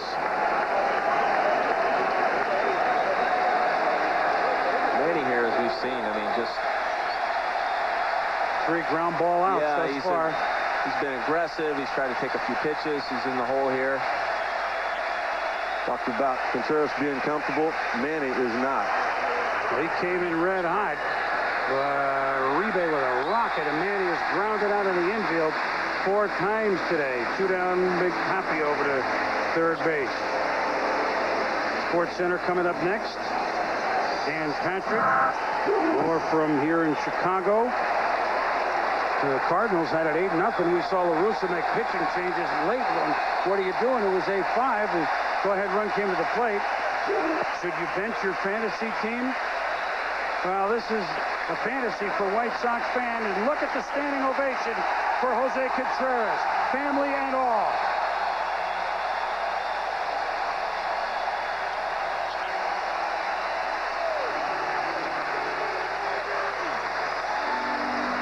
He's pitched brilliantly, and he leaves with a 12-2 lead. Now on DVD. Brzezinski to first. A story 88 years in the making. Let's get him right here now. Let a baby say. Go behind the scenes. See you guys later. And relive the White Sox magical run for the title in the official 2005 World Series DVD from Major League Baseball Productions. 2005 World Series DVD, available now. Take one final look back at 2005 with Chicago Sports Rewind on Comcast Sportsnet. It's all covered in this hour-long special. The Bulls' run to the postseason, the Illini's Final Four journey, the Bears' dominating defense, Derek Lee's remarkable season, the return of the Blackhawks, and the White Sox wire-to-wire World Series championship. Plus, see each team's top moment of the year. Don't miss Chicago Sports Rewind, Saturday at 7, only on Comcast Sportsnet. Ready to add some excitement to your life right now? Want to add a hot career, a great salary, bright future? Add a business degree with a focus in accounting from DeVry University. See, CNN Money just ranked accounting grads among the top 10 in demand anywhere. Maybe that's because accounting grads can work just about anywhere. Ad agencies, the entertainment industry, maybe even run your own business. Sound good? Go to DeVryAdditive.com and learn more in their free guide to today's hottest accounting careers. You'll see how you can earn your bachelor's degree in less than 3 years. It all equals just one thing: the right opportunity right now. At a university known for its small class sizes and interactive learning style. So call or log on to DeVryAdditive.com and get your free accounting career guide today. Hey, someone's got to take care of the cash of the coolest firms on the planet. Make that someone you. It's right now, and it's here at DeVry University. We now return you to White Sox holiday celebration on Comcast Sportsnet. This man was a shining light and then some for the Chicago White Sox. Jose Contreras gone, and now a name that you may not know. You may not know a lot of these White Sox, but this young man, Neil Cox, the lefty out of the bullpen, has put together quite a resume this year. 4-0, ERA of opponent batting average under 180. He's great against the first batter that he faces, which is, even though at 12-2, here's a 2-out runner at third, gets the first guy out almost all the time. That young man that grew up, I'm sure, in the Chicago area, Belleville, Illinois. A thrill for him to pitch here in the postseason. Some kind of bullpen for Ozzie Guillen. 2 left-handers, 3 right-handers. I mean, that's an easy 92 right there, Michael. Easy cheese. I'm always thinking of food, right? You know what RBIs are called? Steaks. Trot Nixon. That's a can to left. That's a can of corn. And this is a smorgasbord for the White Sox. 12-2. Haven't ordered dinner yet? Then try Giordano's, Chicago's famous stuffed pizza. We made it good. You made it famous. Tomorrow, the celebration continues with Game 2 of the ALDS as one Red Sox mistake opens the door for a clutch piece of hitting. White Sox-Red Sox Game 2, tomorrow night at 7 on Comcast Sportsnet. Presented by your Chicagoland and Northwest Indiana Chevy dealers. Some wireless companies go to great lengths to tell you their network is good. They say it works here, and here, or here, or here. But with U.S. Cellular, you can test the network yourself to make sure it works where you use it the most. Even if it is just here. U.S. Cellular, we connect with you. Get an official White Sox World Series baseball free on all activations and renewals. Stay tuned for White Sox post-game live after the game on Comcast Sportsnet.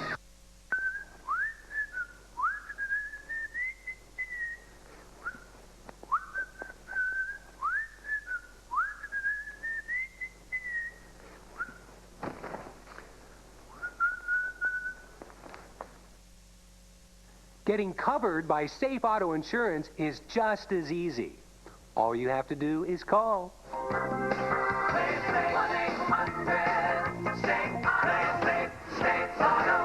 Hi, I'm Jenny for Family Hyundai. If you're thinking of buying a new car, come to Family Hyundai in Tinley Park.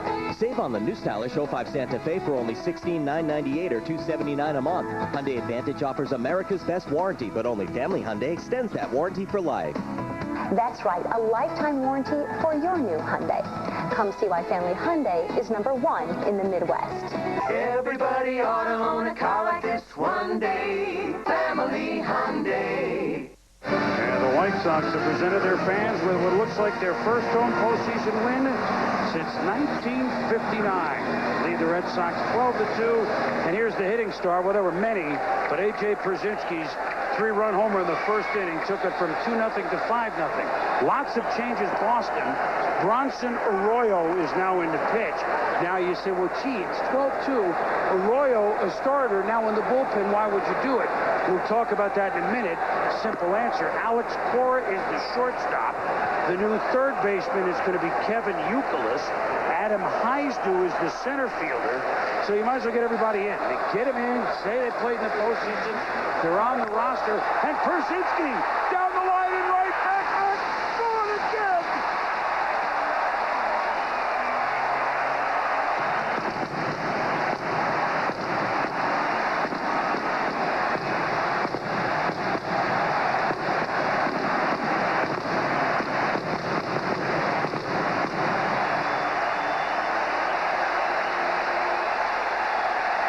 What a day for Przinski. He caught Contreras, and twice he's gone yard.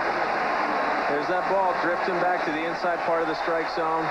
AJ, a nice fluid swing right there. Really isn't laboring with those swings. I mean, just...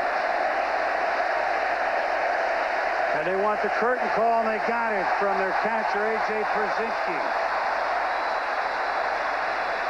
We misspoke. Youkilis not in at third. Bill Miller stays in, but Heisdu and Cora and Arroyo are in. A couple of notes. Isn't it interesting how it works this way? They haven't won a home playoff game since 1959. Do you know that that's the only other time a White Sox has hit 2 home runs in a postseason game? Ted Kluszewski in Game 1. They didn't know him as a Red, but Clue. Kluszewski, Przinski. I think there's a theme there. Golovkin's for everybody. The Kabasa connection. Absolutely. I'm sorry, Rick. I just... How am I getting that? So 13-2. Bronson Arroyo started Wednesday and didn't pitch well in a game Boston lost to Toronto. 7-2 pitched 1 inning in the big win over the Yankees Sunday. Terry Francona telling us, look, he can go every day. He can go all 5 games. And I'm kind of surprised. In some ways he's pitching, but maybe, hey, stay loose. Przinski's loose, we know that. Well, I mean, don't forget, too, about Boston. I mean, a lot of intense games down the stretch. That last big series with the Yankees. I mean, that's what Terry's doing here. I mean, put the guys in, put the B team in right now. Give some rest to these guys. You know what? We'll try it again tomorrow. Sun will come up tomorrow. Sleep in. It's a 6 o'clock local game. And as we said, Yankees got 19 in Game 3 of the ALCS. Yeah. Boston won 8 postseason games after that. Absolutely. Don't forget, this is a team that came back down 3-0 to the New York Yankees. And they came back twice against Mariano Rivera. So they have something left in the tank. I mean, no, they're not going to roll over and die. We know that. The only thing is, in a short series, you have a little bit more of a sense of urgency. You can't being down 2-0 in a short series is different than a 7. Although they've done series. that against Oakland a couple of years ago, losing 2 out west, coming back, winning 2 at home. Trot Nixon, homer, 1 at late. They went back out. Derek Lowe, remember, ended up finishing it at Oakland, so they've come down from 0-2 even. They've seen it all in Boston. There's not... There's white knuckles abound in New England, that's for sure. There's Nixon with the homer. Millar, he's certainly no stranger to... There's a guy that in the clutch, so it's 13-2. Well, they need a big home run. There's a strikeout there. Uribe is gone. Our Chevy player of the game. I know Przinski has 2 home runs, but Jose Contreras, who has not lost since August 15th, in recognition of his outstanding play, today's Chevrolet player of the game, Jose Contreras. Chevrolet makes a $1,000 contribution to the Boys and Girls Club of America. Another thing accomplished by the White Sox this afternoon, Manny Ramirez had a 17-game postseason hitting streak. Unless he comes up again, which doesn't look like he will, that goes by the board. And that includes all 14 postseason games a year ago for Manny in Boston. He came in red hot. I mean, he was red hot the last 2 weeks. Well, that's why I agree with Contreras being the player of the game. Przinski with a big night, but you could take all of Przinski's numbers away, and the job that Contreras did still would have won the ball game. When you shut down a hitter like Manny, I mean, the pitches that he was making, and Manny did not want to run deep counts. I mean, he was aggressive early. He was like, hey, I'm going to try and ambush him, as we say, hit him early, not getting deep counts because you know that the type of stuff that he had. And a guy like Johnny Damon, along with shutting down Manny, Johnny Damon's not gotten the ball out of the infield yet today. Well, boy, you know what? There's an interesting story here out there at shortstop now is Alex Cora for the Red Sox. So he's there, younger brother of third base coach Joey Albacora. Mom Iris, I'm sure, watching, go, hey, who do I pick in this? So and he said, and Alex was in Cleveland earlier, says, well, he always seems to be battling the White Sox. My older brother there. Now, what do you do there? Well, you had the blood in the mud earlier. You go with the oldest, youngest? Man, you got me on that one. Threw me a curve. Well, I'll tell you what, they're going to have to go some to top a brothers. Yeah. I was at a hockey game when Keith Primo of the Whalers fought Wayne Primo of the Sabres, and they both called their mother immediately after the game to apologize. You know, another situation, the first one in the history of baseball, home plate umpire John Hirschbeck, his brother Mark. They were the first brother combination to be umpires in the big leagues at the same time. Connecticut boys. Is that right? Yeah. Oh, God, yes. We have lots of umpires in Connecticut. Iasonia, who's working today. Hirschbeck behind the plate. Bill Miller at first. Mark Wegner at second. Mark Carlson at third. Mike Everett at left. And Iasonia, Connecticut. We got two Connecticut umpires. Tell you what, you got to give Tatum was it, Steve Palermo. I mean, Rapuano. We got a lot of umps. Palermo? Yeah. Yes, I know he's Kansas City, but he's been married in Connecticut for a long time. Take credit for him. Because he's our buddy. Now the adventure continues with the Red Sox. Sedgwick walk. Now, who's left on the bench presented by ING for Boston? Will they get in? John Olerud's going to start tomorrow against Mark Burley. And Kevin Youkilis just back, had the ring finger. It's bandaged up. So I figure why play maybe, I don't know, until they absolutely need to. Doug Mirabelli will catch Wakefield in Game 3. Machado hasn't gotten it yet, but talking to Youkilis Boomer on Friday night, it still bothers him to throw a little bit, but he said absolutely no problem swinging the bat. Here off the bench is Willie Harris, a speedster, infielder, batting for Gucci.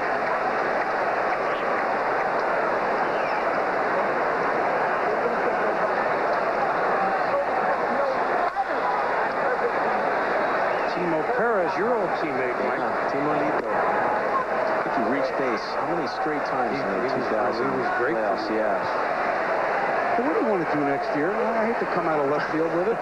Speaking of the Mets. Wow. You know what? We'll give you a batter to talk about it. I mean, what a great send-off, first of all. That was amazing. It was amazing. I really was overwhelmed, and the fan support was just incredible.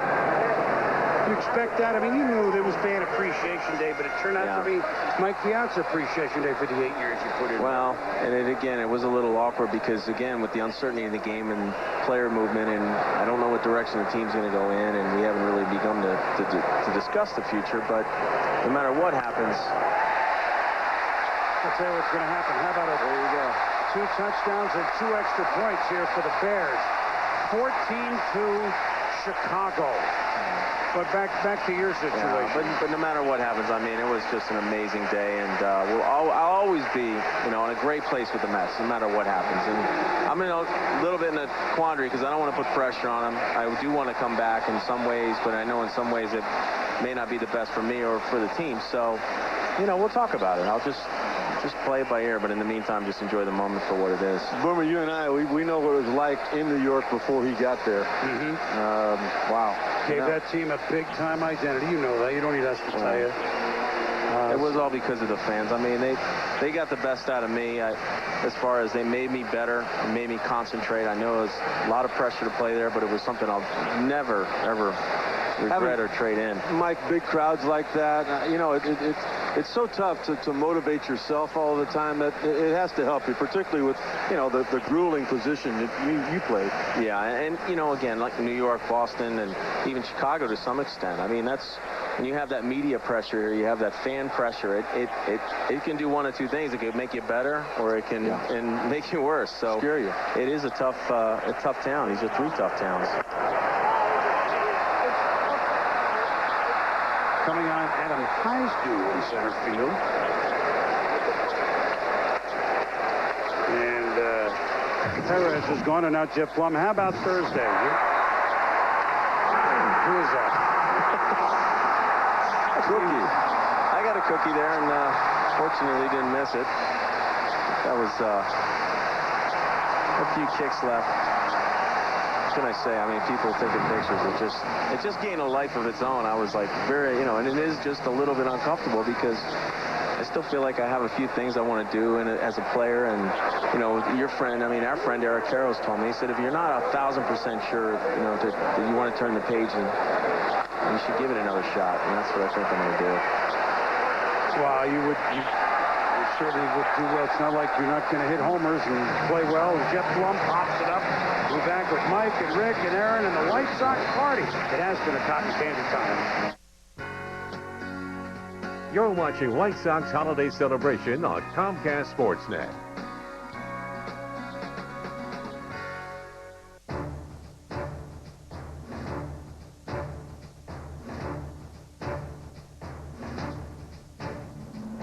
For the very first time, Major League superstars will have the opportunity to represent their flags. 16 teams competing for pride, glory, and the right to be called the best. They'll be there for their countries. Will you be there for yours? The World Baseball Classic. Baseball spoken here. One reason we decided to start renting tuxedos is because guys aren't just wearing them for weddings anymore. I mean, it could be a date, a fancy dinner, the prom, what have you. They pop in, select the style they want, get fitted, pick it up, and off they go. Of course, some do still decide to get married. And if they invite us to the wedding, well, then we'll rent them a tux. Tuxedo rentals for as little as $50. You're going to like the way you look. I guarantee it. Tomorrow, the celebration continues with Game 2 of the ALDS as one Red Sox mistake opens the door for a clutch piece of hitting. White Sox-Red Sox Game 2, tomorrow night at 7 on Comcast Sportsnet. Presented by your Chicagoland and Northwest Indiana Chevy dealers. Vote now for your team's top moment from this season at ComcastSportsnet.com. The Chevy Red Tag event is here. Get low prices this season on most Chevy vehicles. Check out the 2006 Chevy Trailblazer two-wheel drive with more standard horsepower and better fuel economy than Ford Explorer. For qualified lessees, get a low-mileage lease on an 06 Trailblazer LS four-wheel drive for around $289 a month. Residency restrictions apply. Call for details. The Chevy Red Tag event. See red, save green. See your Chicagoland and Northwest Indiana Chevy dealers. White Sox Holiday Celebration is presented by your Chicagoland and Northwest Indiana Chevy dealers. Chevy, proud to be official truck of the 2005 World Champion Chicago White Sox. Time of the ninth here in Chicago on a summer day, and it was a day at the beach for the White Sox. 14-2. Contreras brilliant. 2 homers Brzezinski. Home run Konerko. Home run Podsednik. Home run Uribe. I think you get the picture. Cliff Polite has come in, another one of that outstanding, remember that outstanding White Sox bullpen, the veteran Polite. Yeah, 181. Everybody comes in with the batting average under 200. Polite is there.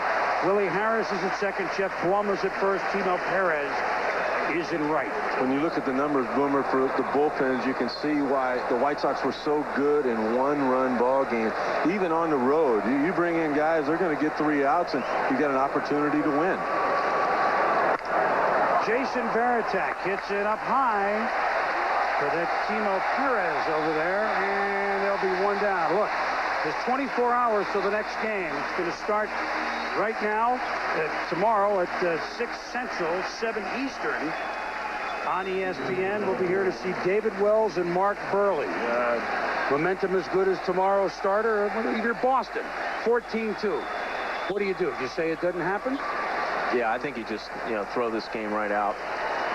Say, hey, we ran into a hot pitcher, we ran into a hot, deep offense, and we have to, obviously bounce back.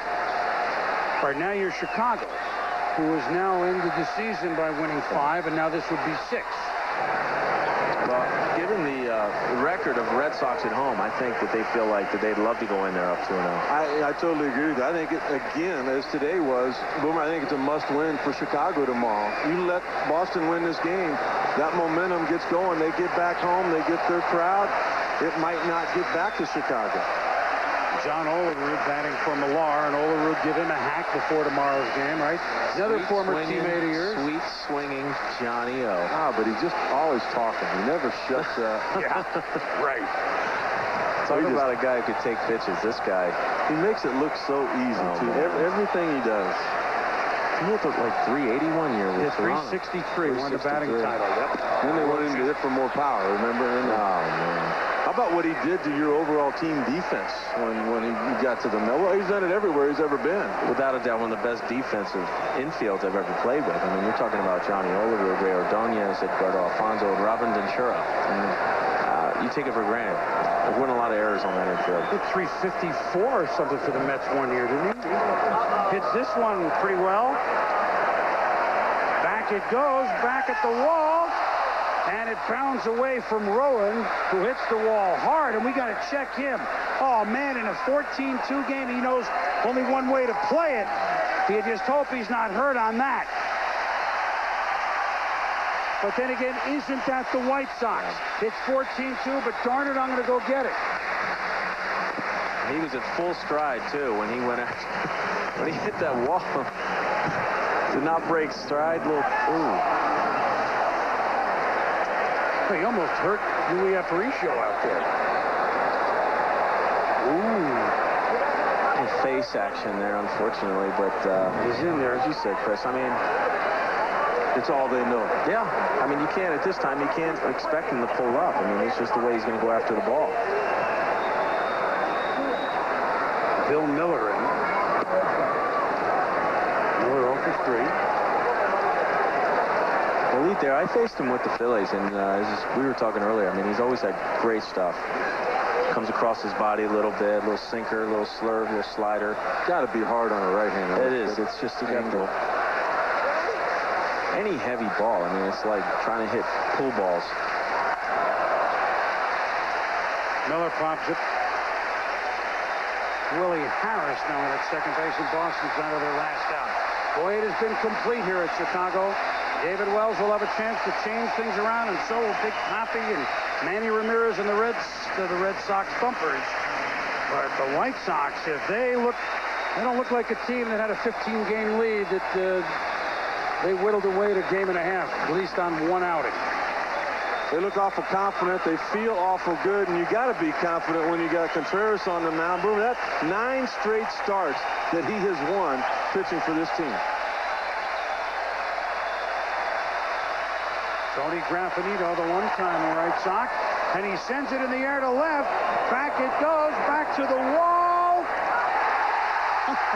And isn't that fitting? The home run snatched by Podsednik. Mike Piazza enjoyed it. Rick Sutcliffe, great job. Always good. Aaron Andrews, thank you. The Chicago White Sox. 2 touchdowns over the Red Sox with it 14-2.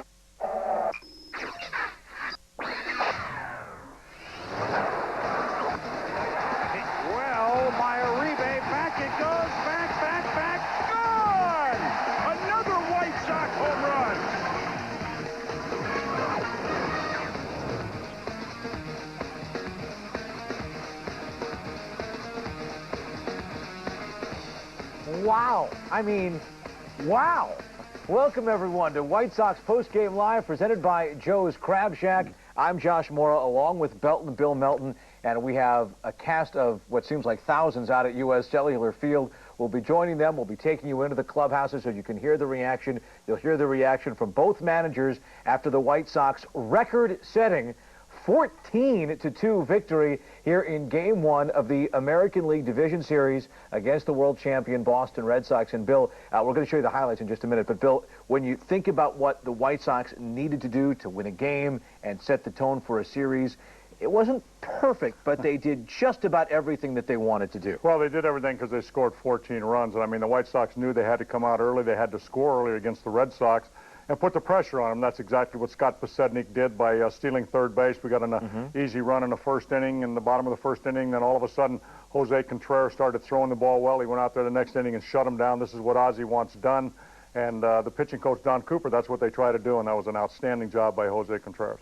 Well, let's keep going with Jose Contreras here, because there was some concern about him being the Game 1 starter because of his history with the Red Sox, because he started the year as the number 3 or 4 starter on this team, depending on how you were counting. And in spite of his outstanding second half, you got the feeling that the Red Sox were pretty confident going into a game against him, knowing their history against Jose Contreras. It was a record of 2-4 with an ERA well into the double digits. But that said, he really established himself well, especially in the first inning when he ran into some trouble by letting Edgar Renteria on base and then coming back and getting David Ortiz and Manny Ramirez in the first real test of this series. Well, that ERA was pretty close to 12, but this is a different Jose Contreras than what the Boston Red Sox are used to when he was with the Yankees. This is a guy now, always had the devastating fork ball or split finger, whatever you wanted to call it, was generally working from behind, never felt comfortable on the mound, maybe with the Yankees. Feels really comfortable with the Chicago White Sox, but after that All-Star break, this is a completely different pitcher. And I think the Red Sox are seeing a completely different pitcher, and that's the bottom line. He's getting ahead of hitters now. He had that good split finger fork ball working for him today. And, you know, with the Boston Red Sox, this is the type of ball club that you really need good velocity and good stuff to get them out, because they'll wear you out. If you start missing over the middle of the plate, this ball club can hurt you, and he was not in the middle of the plate, and he had that big lead. Yes, and a big lead that ends up being a very big victory, and the White Sox have their first home win in the postseason since Game 1 of the 1959 World Series. They won that one 11-0. Those 11 runs had been the most runs that the White Sox had ever scored in a postseason game until today, when they scored 14. Let's show them to you. Red Sox and White Sox in Game 1 of the American League Divisional Series. There's Frank Thomas throwing out the first pitch to a standing O. Really too bad he can only be a bystander here. But Jose Contreras more than willing to share the load, an 8-start winning streak to get the Sox into the playoffs. This was him getting Ortiz. We mentioned it a moment ago with Renteria on second base in the first as he was looking silly. And then Manny Ramirez grounds to Joe Creedy for the easy out, and that ends the inning. Sox still scoreless. Bottom of the first, Scott Podsednik on first. Tadeguchi moves him up to second base. The White Sox playing some small ball early. Then the next batter is Jermaine Dye. Matt Clement all over the place in this ballgame. That's his second hit batter of the inning. During the next at-bat to Paul Konerko, there's Podsednik putting the pressure on, stealing third. And, Bill, we talked about this being something that the White Sox had to do. Later in the same at-bat, Konerko grounds one down the line. Bill Miller can only get the forced play at second. Podsednik scores, and the White Sox get the jump at 1-0. Later in the inning, 2 on after an Everett single, and Aaron Rowan will deliver a single of his own. Konerko was running on the 3-2 pitch. He comes around to score, and the White Sox have a 2-0 lead. Now, the next batter was A.J. Pierzynski, coming up swinging on 0-1. Well, that was a big home run right there for A.J. Pierzynski. He hits best when he holds his right shoulder in, and he goes to left center field. That's his first home run in the postseason with the White Sox, but that's the 19th overall this year. That's the most he's ever hit. 5 runs in the first. Meanwhile, Contreras cruising. It gets Jason Varitek looking, and then Kevin Millar, he's frozen as well. Bottom of the third, 5-0 Sox, looking for more. Paul Konerko takes Matt Clement out of here. Solo home run, 6-0 White Sox. Top of the fourth, though, the Red Sox get back into it. Jason Varitek lays down the bunt. Joe Creedy can't come up with it, and then he kicks it away. Trot Nixon was on first. He goes all the way to third. Varitek at second, and there's nobody out. Now, the next batter is Kevin Millar, and Contreras gets wild. Pierzynski can't hold on to it. Nixon scores at 6-1. Now, 6-2 in the bottom of the fourth. Juan Uribe got a crush on you. 2-run homer. The number 7 and number 9 hitters with taters, and that would be all for Matt Clement. 3 of the third, 8 earned runs. That was pretty much the end of the ballgame. It's 9-2 in the bottom of the sixth. How about Scott Podsednik with his first home run of the season? 3-run homer. It's 12-2. And then Contreras, well, he was just in command all game. He gets Bill Miller swinging to start the 7th. 6 strikeouts on the day for Jose. Then in the 8th, Edgar Renteria, a shot to right. And look at Jermaine Dye, still trying in a blowout game. Everything going right for the White Sox. Bottom of the 8th, Ajair Pierzynski, just a thrilling game for him. 3 for 3, 3 extra base hits, 2 home runs. This one a solo shot as the Sox go on to win it by a final score of 14-2. And we mentioned that it is their first win at home in their last 10 playoff games back to 1959. And they've had a couple of series here. They had the series in 83 and 93 and 2000, as well as the rest of that 1959 series. And we also mentioned that their previous playoff high had been 11 runs. Instead, this one, 14. Jose Contreras gets the win. Matt Clement takes the loss, and the White Sox have won 6 regular season games in a row and now take a 1-0 lead in this divisional series. And we'll see some, we want to show you what is going on with the fans as they exit the ballpark, and they're pretty happy, as you can imagine. This is something that the White Sox fans have not seen in some 46 years, a victory at home and a lead in a short series. And Bill, you know, even more so in a short series than in a long series, a 7-game series that you would see in the World Series or in the Championship Series. So important to take that first game, especially when you're at home. Well, it is important to win a ball game at home, especially for your fans. But you talk about a ball club that, you know, they hit 5 home runs a day, 2 by A.J. Pierzynski. But this is a ball club that out-homered the Red Sox during the season 15-7. 15 for the White Sox, 7 home runs for the Boston Red Sox. When you talk about the Boston Red Sox, of course, we talk about an outstanding on-base percentage, a lot of guys that are really good hitters. But the White Sox, you talk about the small ball, the Aussie ball. The White Sox, obviously, watching today, can take you deep. And this is a ball club that for the 5th year in a row have hit over 200 home runs in the American League. And that ties some record. I don't know, as far as White Sox record, it obliviates that, but I know it ties a record in the American League. 2 clubs have done it, I think the Yankees and the White Sox. So this is a ball club that can beat you in a lot of different ways. And most important, I think we need to concentrate on Jose Contreras on the mound. This is a guy that did shut down the Red Sox. They only scored 2 runs. This guy went a 7 2/3, 7 or 8 hits is all he gave up, and you know, he shut him down. So you can forget, you'd like to add to all the runs the White Sox scored. I think it's terrific in your first game to have that kind of momentum.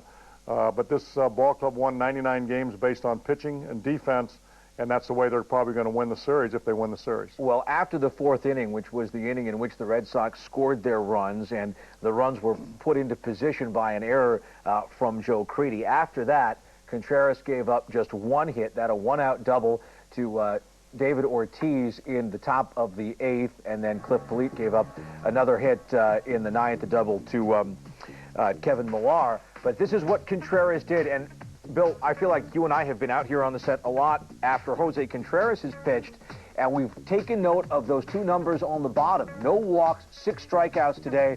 His strikeout-to-walk ratio through this stretch in which he has won 9 consecutive games has been a real difference for him. He's been in control, and he's had high strikeout totals. Well, again, you look at that 0, that's really important. You look at Matt Clement, you see another 0, but he did hit 2 batters. But Jose Contreras, you know, he got these guys going after some bad pitches. You see David Ortiz swinging at a bad pitch right there. You see all these Veritek taking another split finger right there. There's just a good fastball from a good arm angle that stayed right down by the knees. They didn't know if it was a fastball or a split. Manny Ramirez going 0 for 4. That was big. Again, it all goes down to the lead the White Sox put up early. Here it is, 6-0.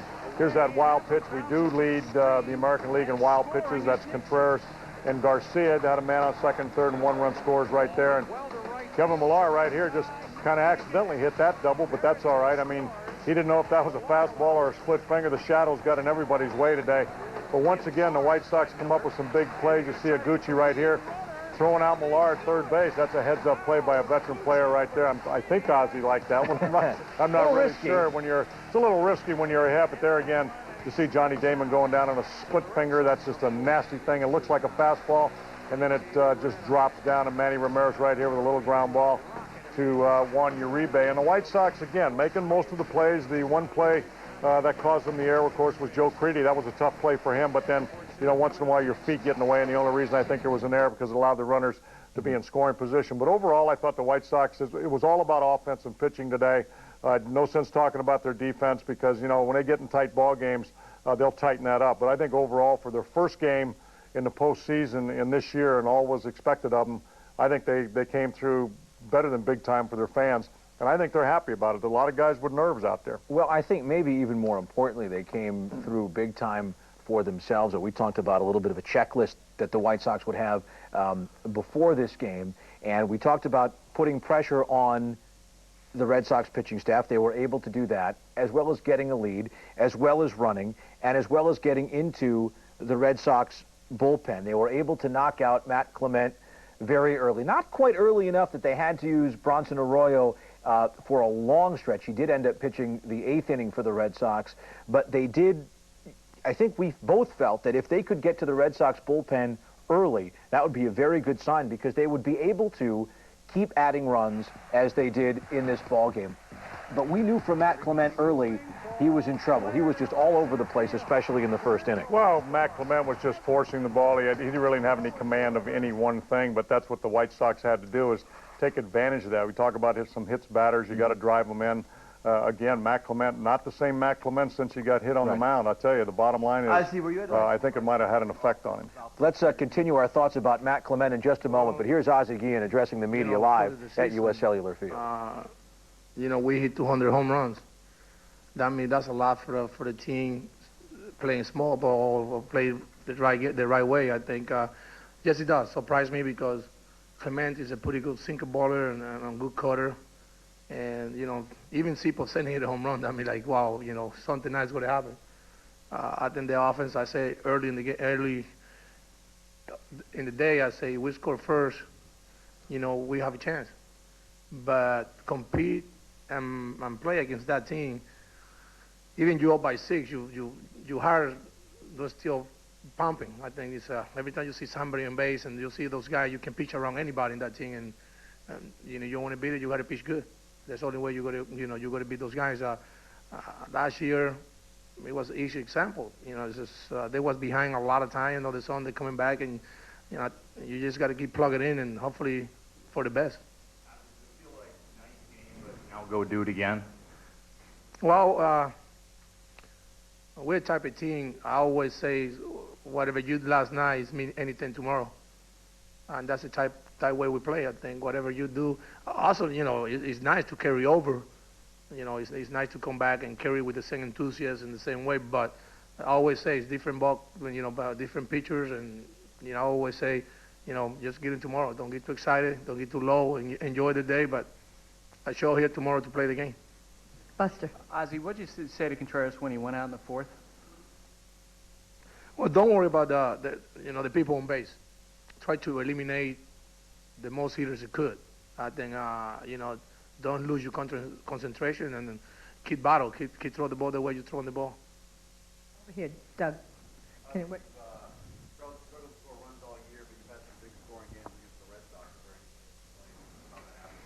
Not really. I think, you know, I guess when you play the world champion, I think you come up, you pumped up a little bit. You're playing against the best. I think they are the best to somebody else take his place. But you know, just we swing the bat good over there, and they did it too. I think when we was there playing the series in Boston, our pitching staff was real struggle, and they scored a lot of runs. But right now, I think our pitching staff is set, and hopefully they can stop that. I don't know what's the reason, but it's a funny thing because we play in the Central Division, and the Central Division people, I think, is the most underrated division in baseball, especially when you're pitching. You know, look at the pitching staff of Cleveland, Minnesota, and Detroit. We had to compete those guys every day, and that was pretty good pitching staff. I don't want to take anything away from Boston staff, but you look at the staff and look at the numbers, what the Central Division put up. It was a tough division to hit. Over here, Ozzie on the right. Ozzie, Jose limited Ramirez, Ortiz, and Damon to, I think it was 2 hits. Is that kind of the key to what he did today, and is that one of the best outings you've seen him have? Well, you see Jose last couple of months. I think he throw the same way he throw today. I think, like I say, you know, you have those guys in the lineup. You just pray for the best. But I think with the way Jose was throwing, he was throwing strikes. Even when the hitting count, he throwing quality pitch, And you cannot fall asleep with that team because they will score a lot of runs in a heartbeat.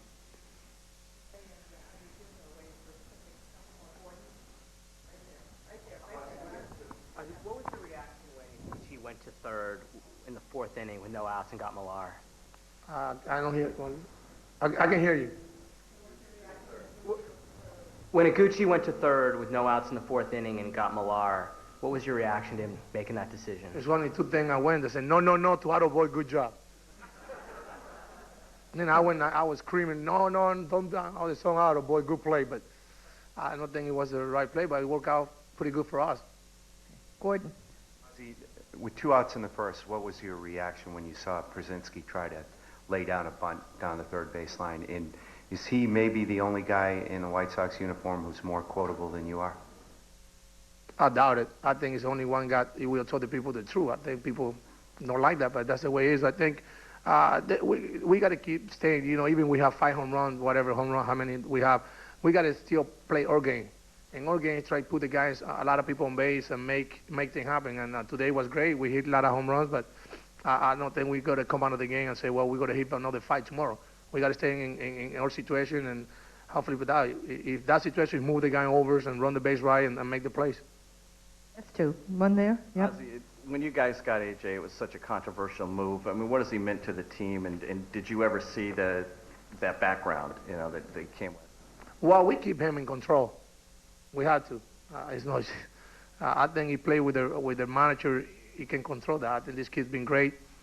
Everything he brings to the ballpark is play hard, play with the attitude. But once in a while, you got to come. You know, you got to make him come down and just help your teammate. But he's great. I think a lot of people thought we were going to have problems. A lot of people thought his character and mine going to be a little bit different, but he's just been great for us. Okay, last question. Ozzie, coming into the series, a lot of people were saying that you guys were the underdogs. Is this a statement game for you guys, the fact that you were able to score the runs that you did and get the pitching that you got today? Well, it's fun when you go home and say, well, I'm not supposed to win the games. We did it. Besides that, I just carry, our pitching staff carried this team all the way to right now. And I still believe they're still carrying us. It's nice when you see a guy score a lot of runs because all the time my pitching, he can go out and breathe a little bit and make the right pitch. But I think I expect the offense still continue to do what it's doing, and hopefully my pitching staff do what they do all year long. Thank you, Ozzie. We're going to let Jose take a few. All right, well, that is a rather restrained Ozzie Guillen, at least as the Ozzie that we know by comparison. Maybe trying to be a little more professional for the Boston and for the national media here. We're going to get you to Terry Francona, the Red Sox manager, in just a few minutes. But I don't know if Ozzie is restrained, if the fans out at U.S. Cellular Field were restrained. Let's go out to the ballpark and our Pat Boyle. And Pat, you've had a chance to take this all in. I'm sure the crowd at various moments, and we could see it on TV, going crazy with this, not only a win, but a very big win. What was the atmosphere like out there all game long? Josh, I usually listen to everything you say, but I have no idea what you just said. I assume you're asking me what the atmosphere is like, or what do you think the atmosphere is like? First home win in 46 years in the playoffs for White Sox Nation. They're loving it. You said it wasn't a perfect game. Try telling these folks it wasn't a perfect game. 14-2. And guys, they got the 40,717 into this contest right there in the first inning with that 5-run first inning. And that was much of that small ball. And that kind of set the table for the long ball as they set the divisional series record with 5 homers in a game. But these guys are loving life. I'm sure a lot of kids miss school on the south side to cross the Chicagoland area. They love every bit of this 14-2 victory. Well, I can certainly imagine that, and certainly we see why. Was there a particular moment where you heard them get into it more than others, where they knew that this game was going to go the White Sox way? Well, I certainly think it was that first inning. I mean, you get an A.J. Przinsky 3-run homer to cap that 5-run first inning, and you get the world champs down. Now, this team has been down before. Let's remember, this is one game, and this team had their backs against the wall against a certain team from New York and was able to come back. But this was important for this city to find this team that, you know, stumbled the month of September, came to play the final week of the regular season, and they certainly displayed it today. I mean, when Scott Posednik hits his first home run in the season, and it comes on this stage, it's going to get everybody involved. They had a rally towel. Let me grab this rally towel. They had a rally towel. Who needs a rally towel? The Red Sox needed the rally towel on this day. This was an amazing day. You're hearing a lot of the faithful having fun out here. It's an electric atmosphere, and this is a special day in the city of Chicago. Back to you. Well, let's not leave too many of those rally towels around, lest the Boston Red Sox pick them up and use them to their advantage.